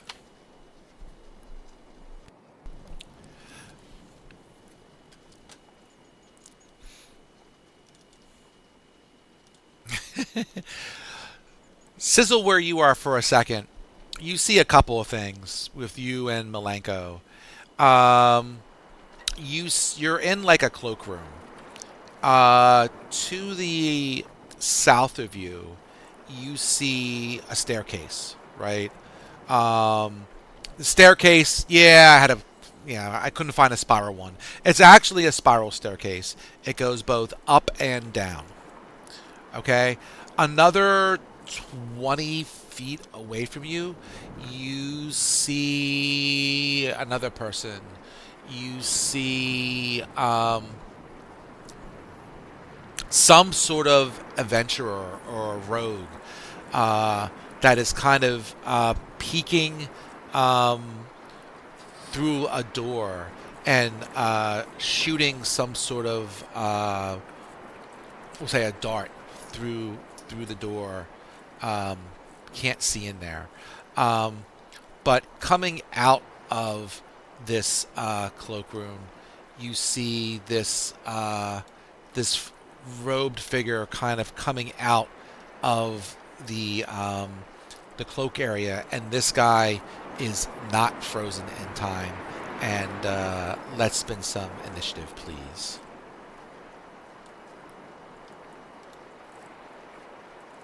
Uh, Make sure I grab everyone there. You got it.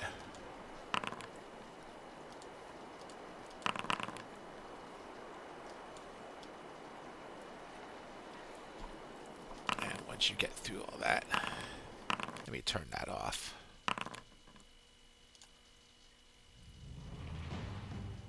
This is not what I wanted. This is not the... Oh, yes, it is. Okay.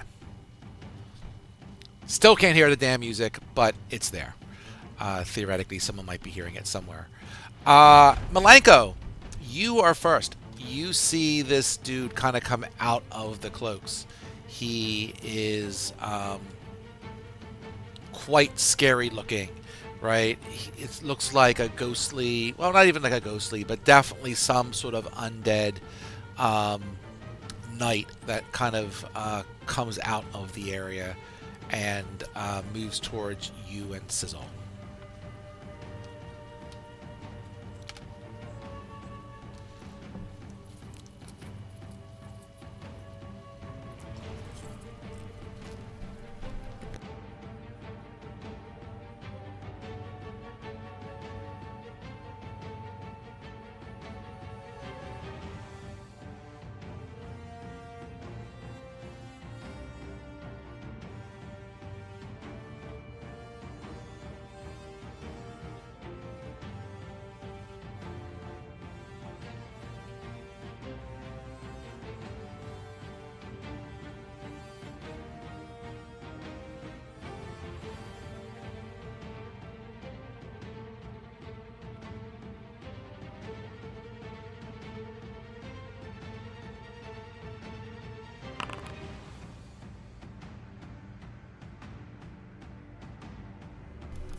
It does, exactly.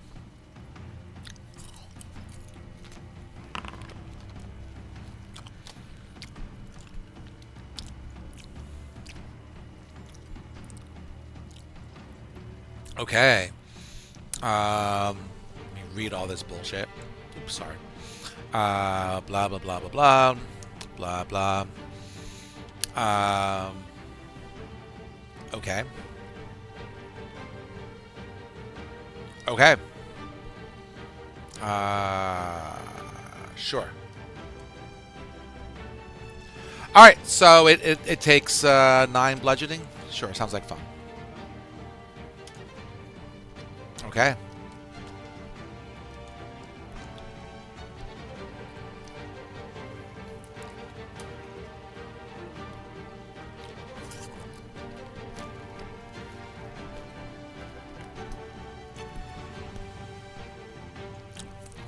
All right. With that, it is Rama's turn. What are you saying to me? You're saying to me, why does he look like an elf in the room, but a ghost in the lineup? Because the elf is probably a Nara, and the ghost is the ghost. This is your teammate, your ghost. The ghost, you hear the combat from your point of view, Zarama, basically south and to the east. So, yeah, from where you are, we'll say, you go there. No, not that one. That's 25 feet from here. So, here, come over here. Dang it! I was just making sure you can make it there. Yeah. Nope. This one. That person over there, that elf that you saw, maybe there was a delay there. That elf is frozen in time. It's just like standing still. You got it. This is your quarry. Go forward and smack him.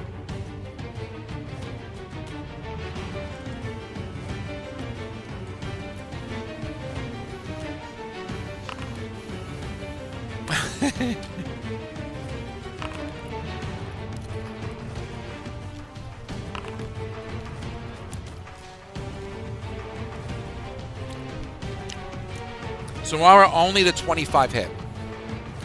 So give me 1 damage, please.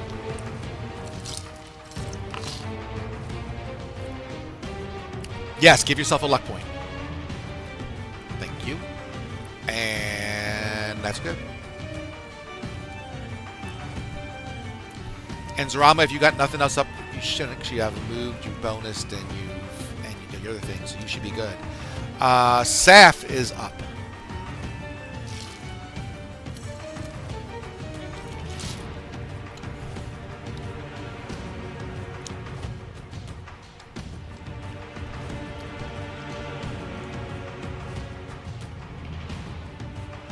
He moves. Yeah, he does difficult terrain to do that, but he's got like 50 feet or something ridiculous, so he doesn't care.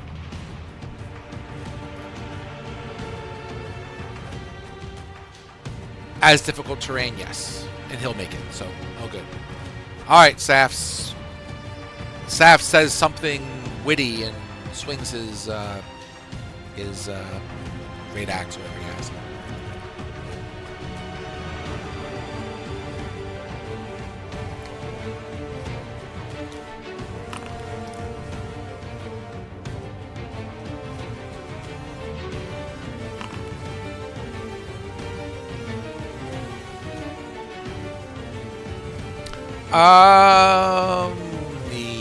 Yes. Great, because he uses bonus for raging, so the 24 will hit. Give yourself a luck point.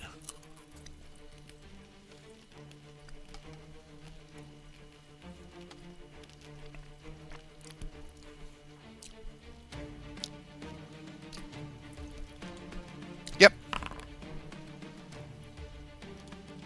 Okay.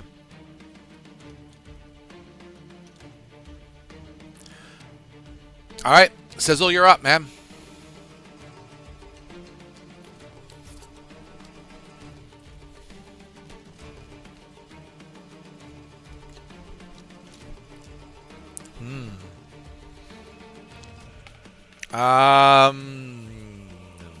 Have extra long arms? I don't know.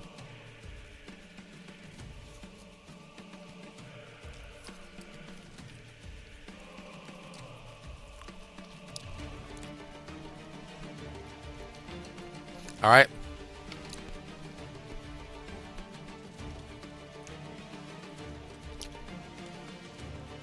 And fair enough. With that, it is this knight's turn. So let's see. It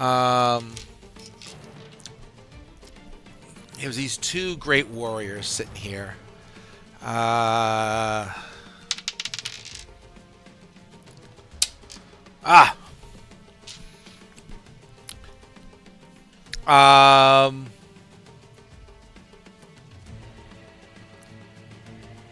was it?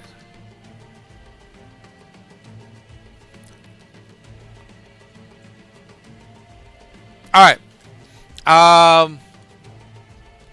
You know what? Saf's witty repertoire wasn't as witty this time. So this knight looks at Zarama and basically says to her, "You are not worthy to fight me. I challenge you." And with that, Zarama, can you make me a charisma saving throw, please?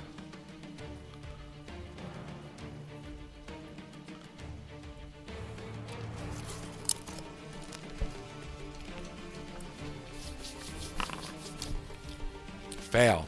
Okay. So yes, you are being challenged to a duel, and the next time you attack, um, you will have disadvantage on your attack rolls. Oh, actually, or let's see.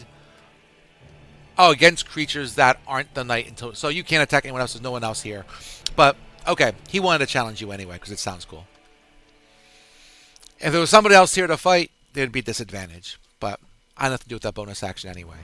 So with that, he's going to attack with this great sword on Zarama, and he will get 3 attacks. That would be 1 and 2. There you go, and 3. So Zarama's armor class these days, what is her? 19? God damn it, woman. All right, it only hits once, so he will do that. Boop. And that.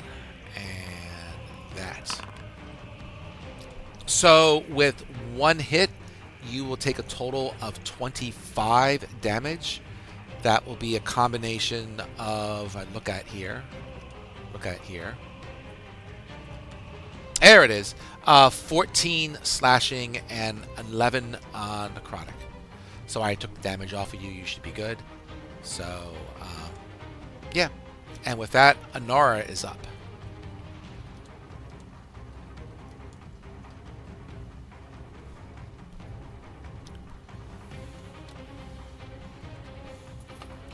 Go for it.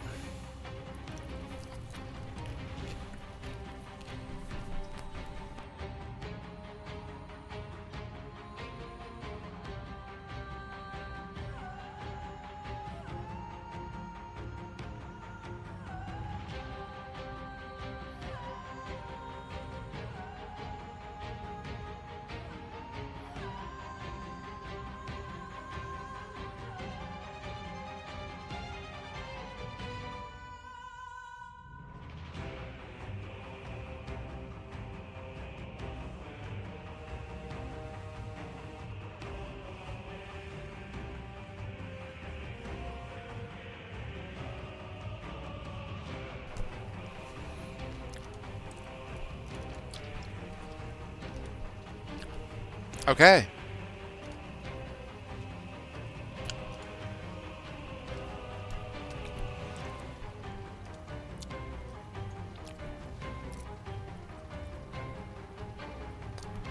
Okay. And are you good? All right, easy enough. Claudius, you're up.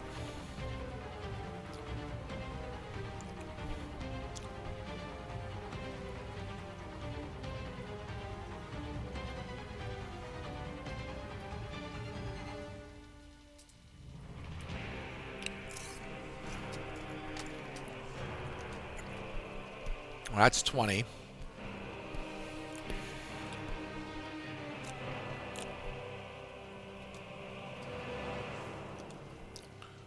Oh. Yep.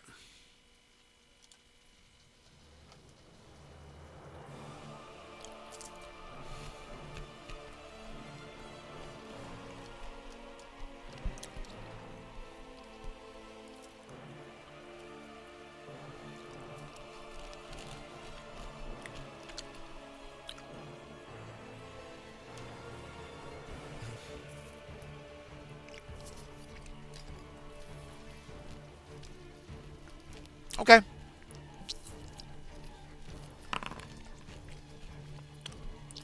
Mm-hmm. Yep.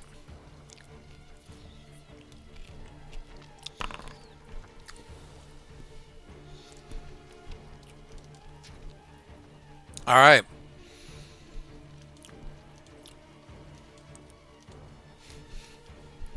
So finally, Claudius, you have done radiant damage against someone who takes extra damage from radiant. I know you've been trying for weeks. You found one. Um, he takes the extra damage.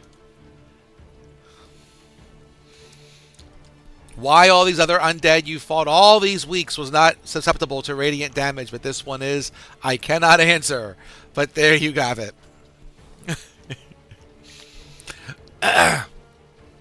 Alright, top of the lineup. Malenko, you are up.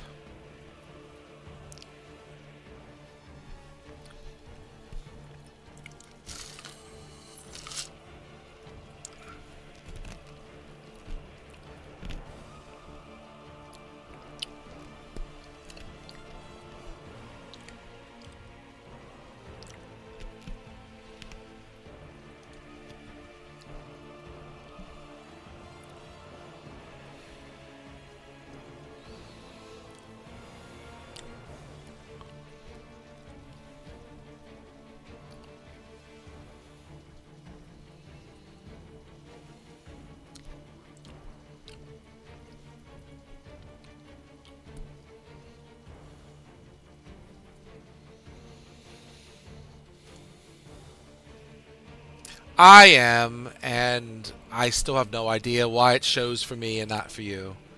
It's clearly some deficiency within Foundry. I'll mention it again in the Foundry page to see if Jeff or whatever can give me an idea why.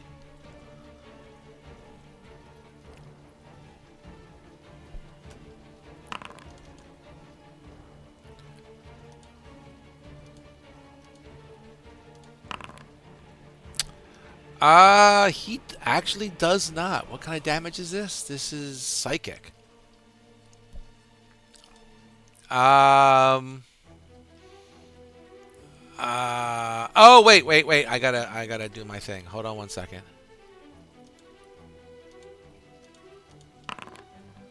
Nope. Having advantage on magical saving throws does not help this guy. He still misses. Sure. Give me damage. 3. 3 it is.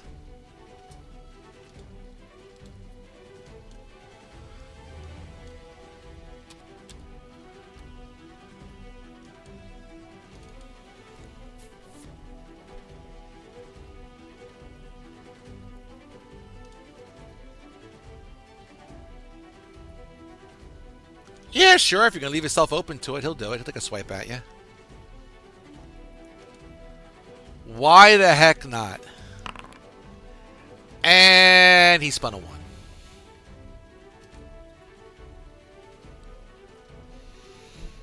Oh, he's okay. It just means that Zorama would have.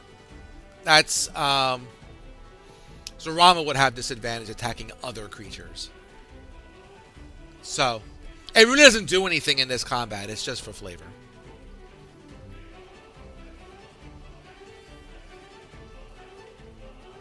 Why would it be disadvantage?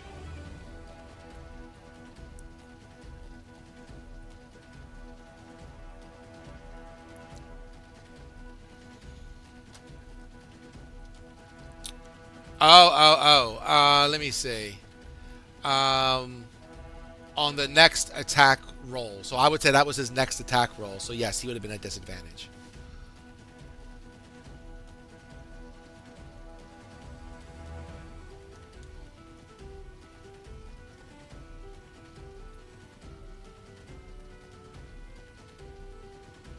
Who's he inspiring at this point? Because I think Ramah has one and Saf has one, right? Or not?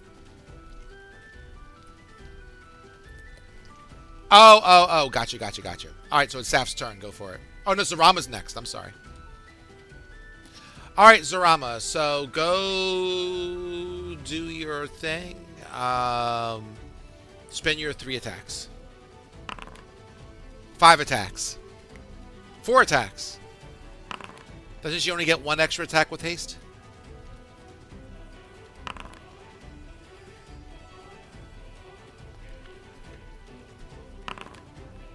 Yeah, it used to many versions ago, but yes. I think it did back in the 1E or 2E days, but I could be mistaken.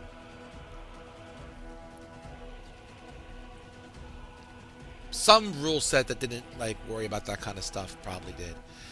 2 hits, Zarama. Can you give me damage on 2 hits? So that's a total of 23. He is looking tough. And oh wait, does for her to get her hit dice back, was that a bonus action?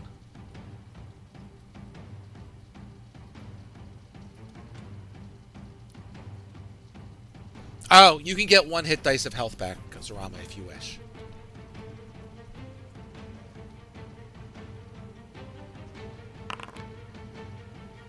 Okay, so Zarama gets the 6 hit points back. You can do your swing as a missile as a reaction. I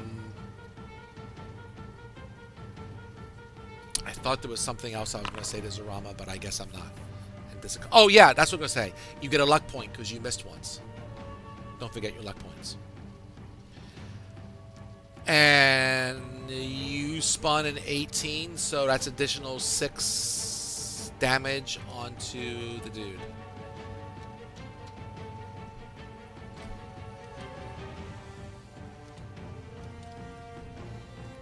Okay. Zarama, you only get 1 hit point per turn, 1 luck point per turn, so you can't get 2 luck points. Got it. Okay. With that, it's Saf's time up.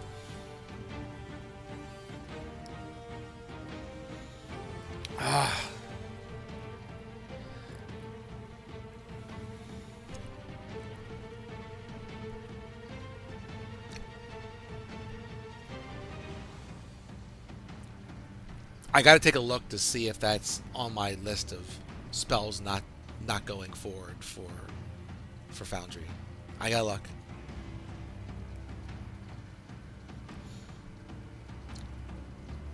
I'll have to go and look. I don't know if it is or isn't it, but I have to check. I know the luck one was one that wasn't on there.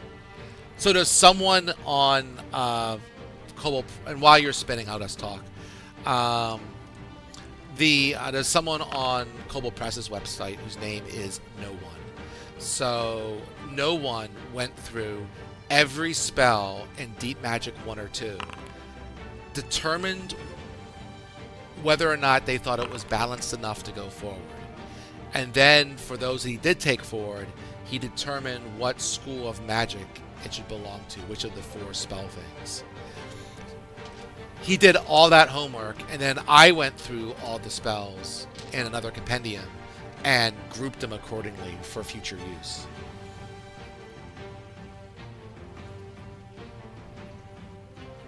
Yeah, he did.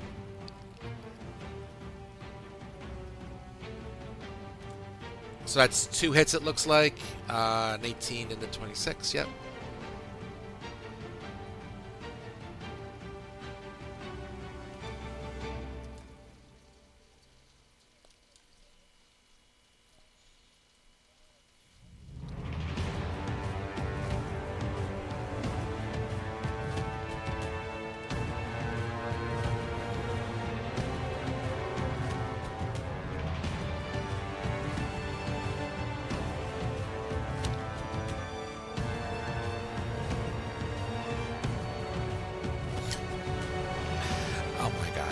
I like that. It's awesome.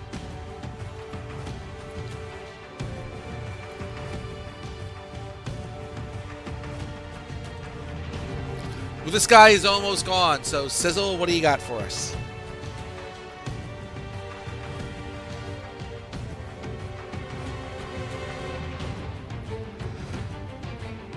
Okay.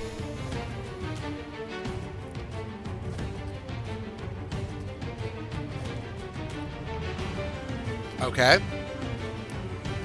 Give me that force damage. That's annoying. Well.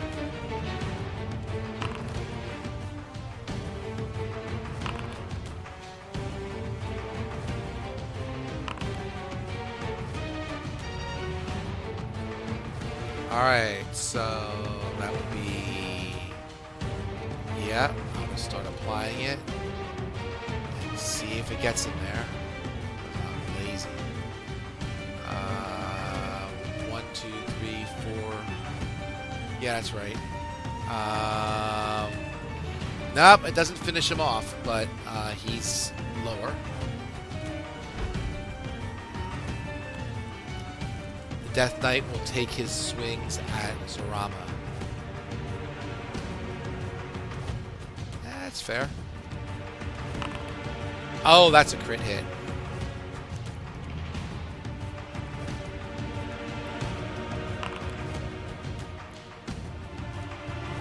Yeah. He only hit one with the crit. Okay, good. Sorry, I have the Phillies on my phone while I'm doing this. And their closer with an ERA of 15.5 is trying to close this game out in extra innings. They're playing those Cubbies.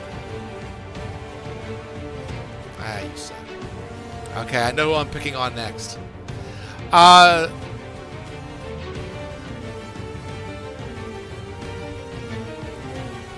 Zorama takes 35 damage, which I have applied.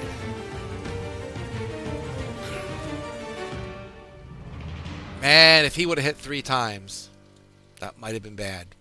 Anara, you're up.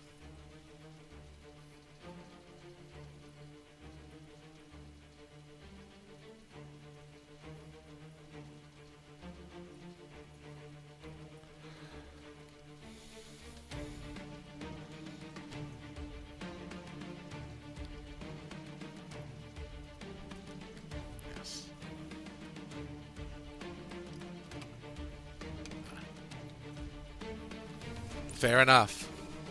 And the Phillies did win, so good for them. Despite Sizzle's, curse on the Phillies. That's right. Alright, so Anara, you're continuing your music, and you're going to do the Vicious Mockery, and the dude has to make a save. And he should make it? He did make it.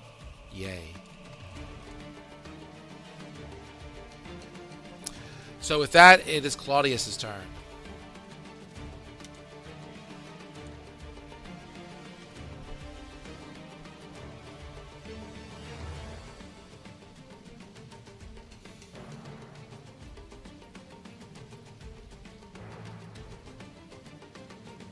Do it.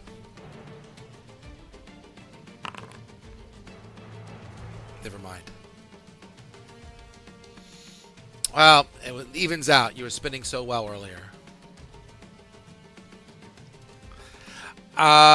If nothing else, Malenko, you going to try and finish this?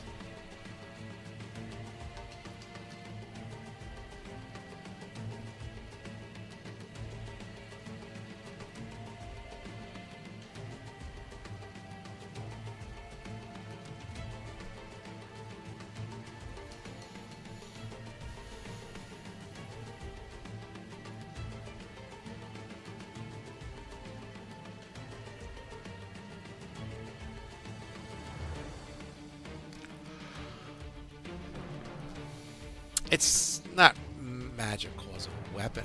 I don't think a focus is necessarily magical. It's just a focus.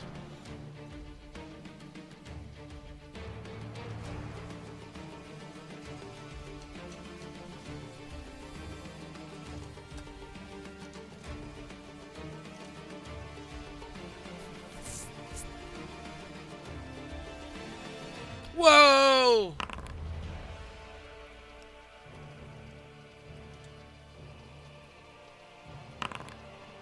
He's going to low blow this guy.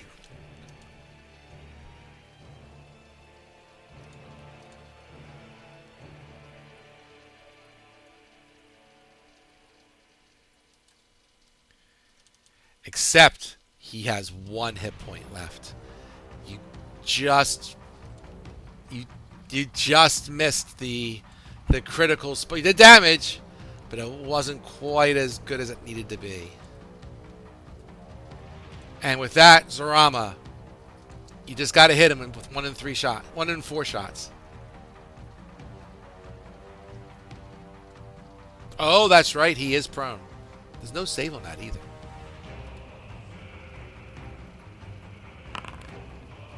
All right, you got him. With that, Zorama answers the challenge of the Death Knight and, I don't know, says, I am no man, and stabs him in the face.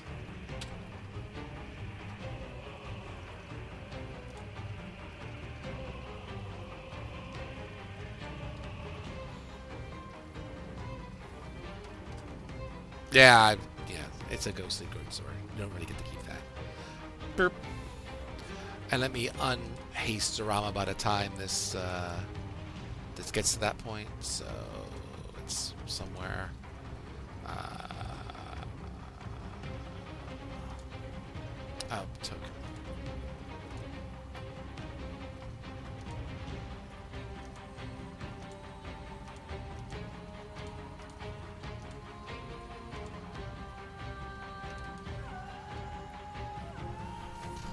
Oh, there it is. Yep.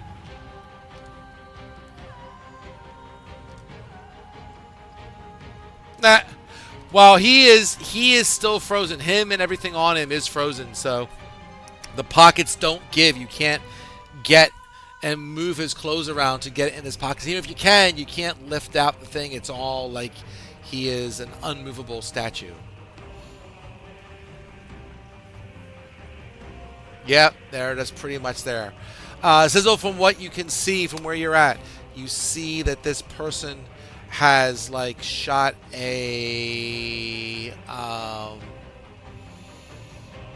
we'll say it's a dart, you know, shooting into this room, and you can see from your angle there is a sheik lying in a bed with the arrow suspended in the air, just a few inches from the sleeping figure.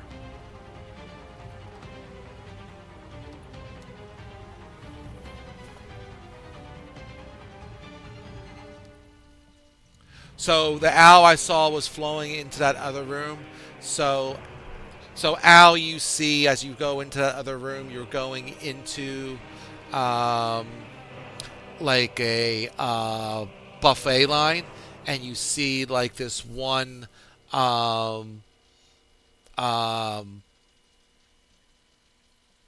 noble guy who is like right in front of a some servant girl that looks like she just turned around and slapped this guy in the face, white when she froze. So you see this guy like frozen, getting slapped in the face by this woman who did whatever he did to her. That's right. The next room after that, there is a kitchen, and then you see a pantry. There is a door that's there, and there is a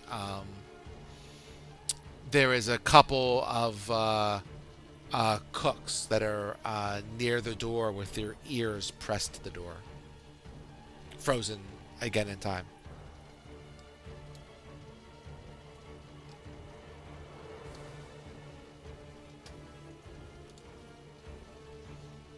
Hmm. Okay. So Sizzle, Zarama, you can kind of see too from where you're at. You see this arrow just a few inches from this Sultan in the bed. You see some guards that are also frozen in the next adjoining room.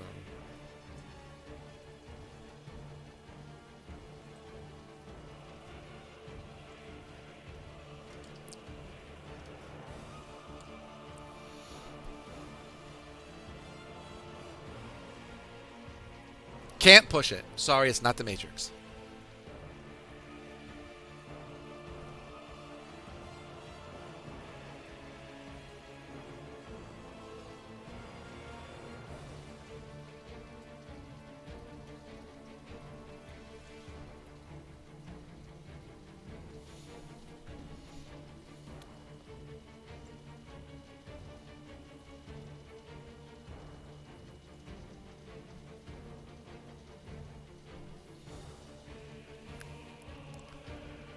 There you go. Claudius knows your inventory better than you do.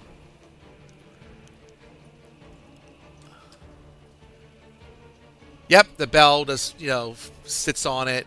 um, and just kind of lays there, you know, the arrow dart suspending it.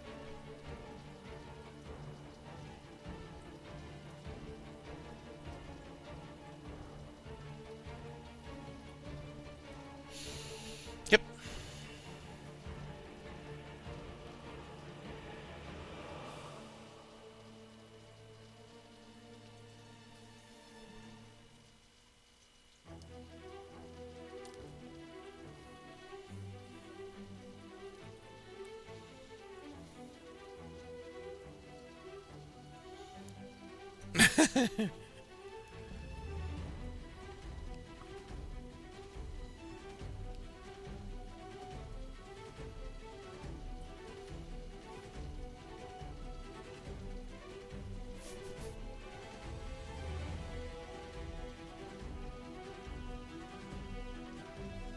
Sure, you can draw on them.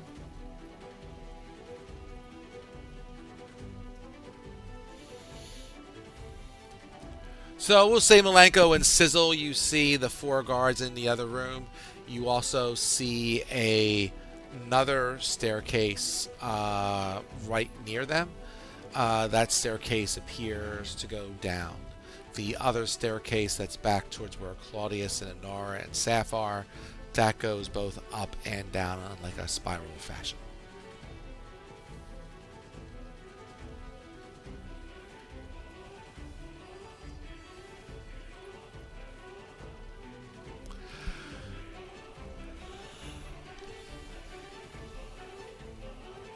You want to go down that one? That one is a down. That's a down only. The one where back where you came near the assassin goes in both directions. Want to do the spiral one?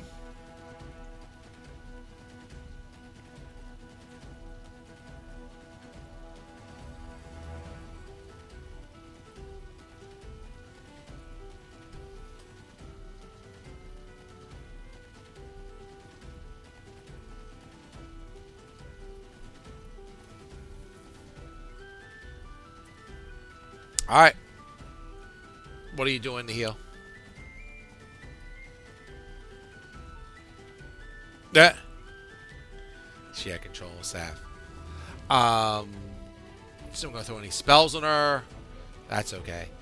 Um,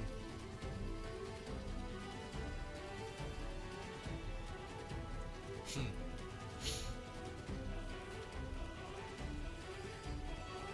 What do you have?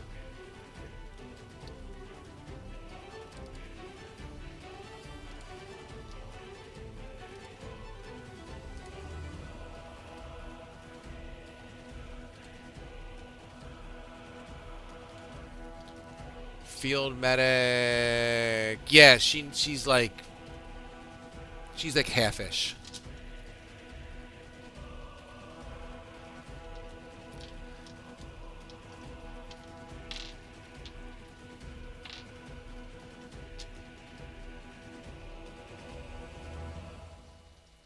If you want to do that, that's fine. However you want to do it. Let me undo the combat here. Her con is a +3. So she would get back hit points equal to your PB plus their con. So what's your PB? Is it +4? 3? Alright, so Zarama, you would get 6 hit points back.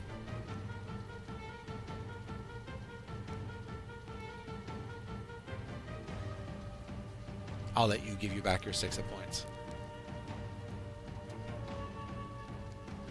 You got it. There we go. We got a cure wounds coming. It's 12. I'll give her the 12. She's got. I gave you 12. There's Arama.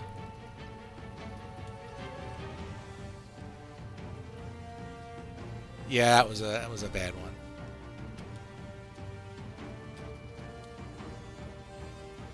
Yep. All right, so we're going up. All right.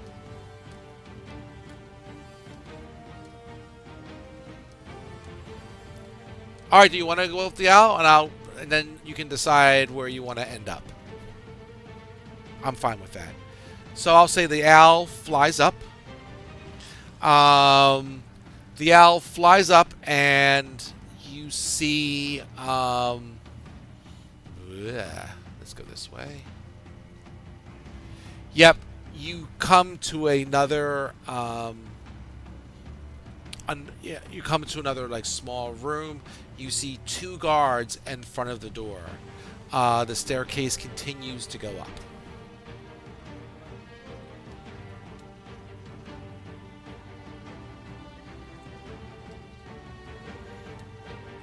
Okay, fair enough.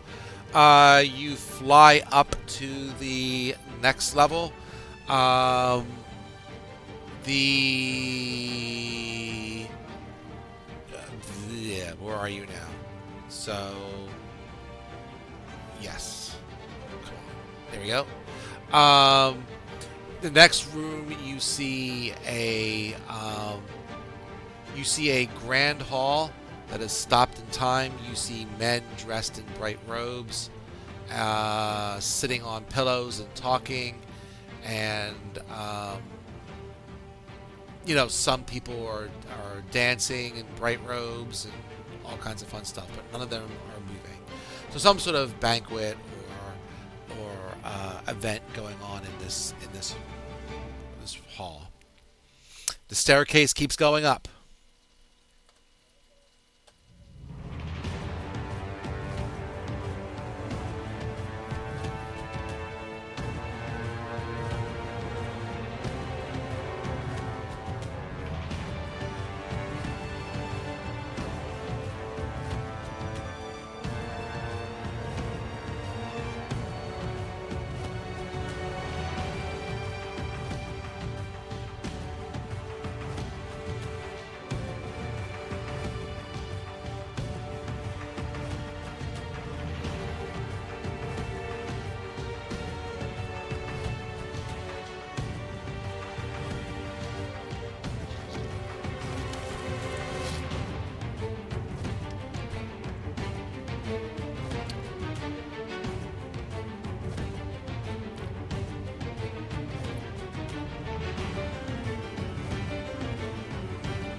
All right.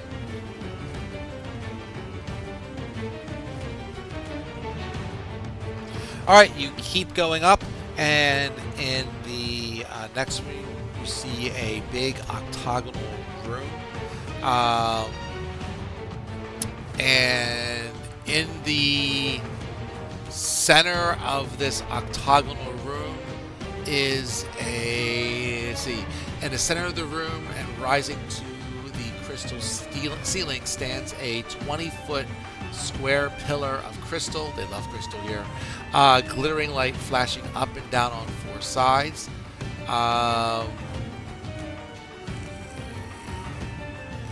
Yada yada yada. There is a tapestry on the northwest wall, and that's what you see. And the staircase keeps going up.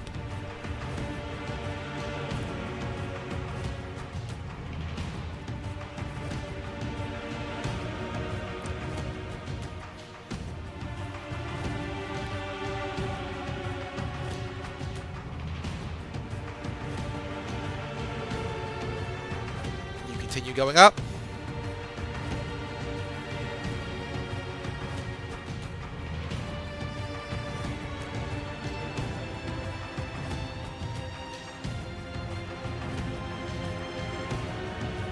All right, you continue to go up, and your owl appears coming up the downside of the staircase of the current staircase where you're at. So you just made one big loop, and you came up the down.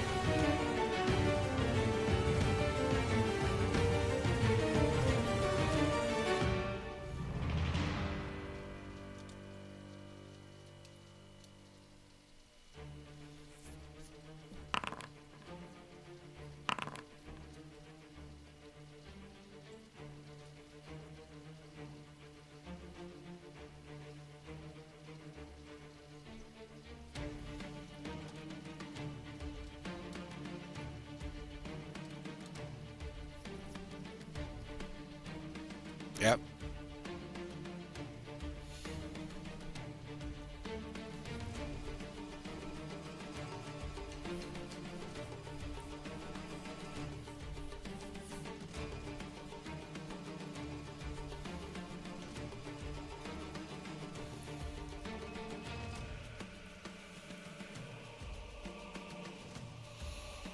Sure. So let me do this. So this is sure. So I'll say, just to make it easy for you, I'll say you send the owl down there. Um, yep. So the owl goes down the steps. The owl comes out at the octagonal room with the big thing in the center, the crystal in the center.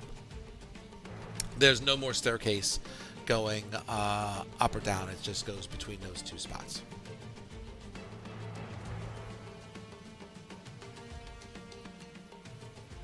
I suppose. I mean, sure.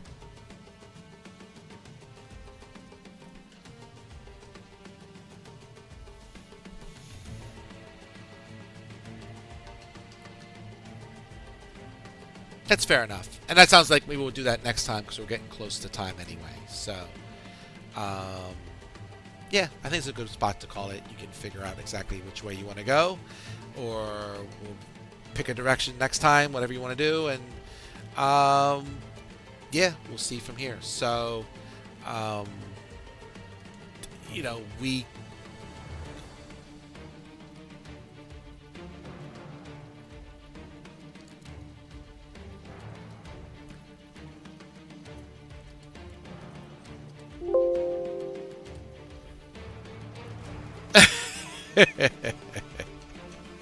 Yeah, fair enough. Yeah, I'll say you'd have to note on the thing. That's fine. Cool. All right.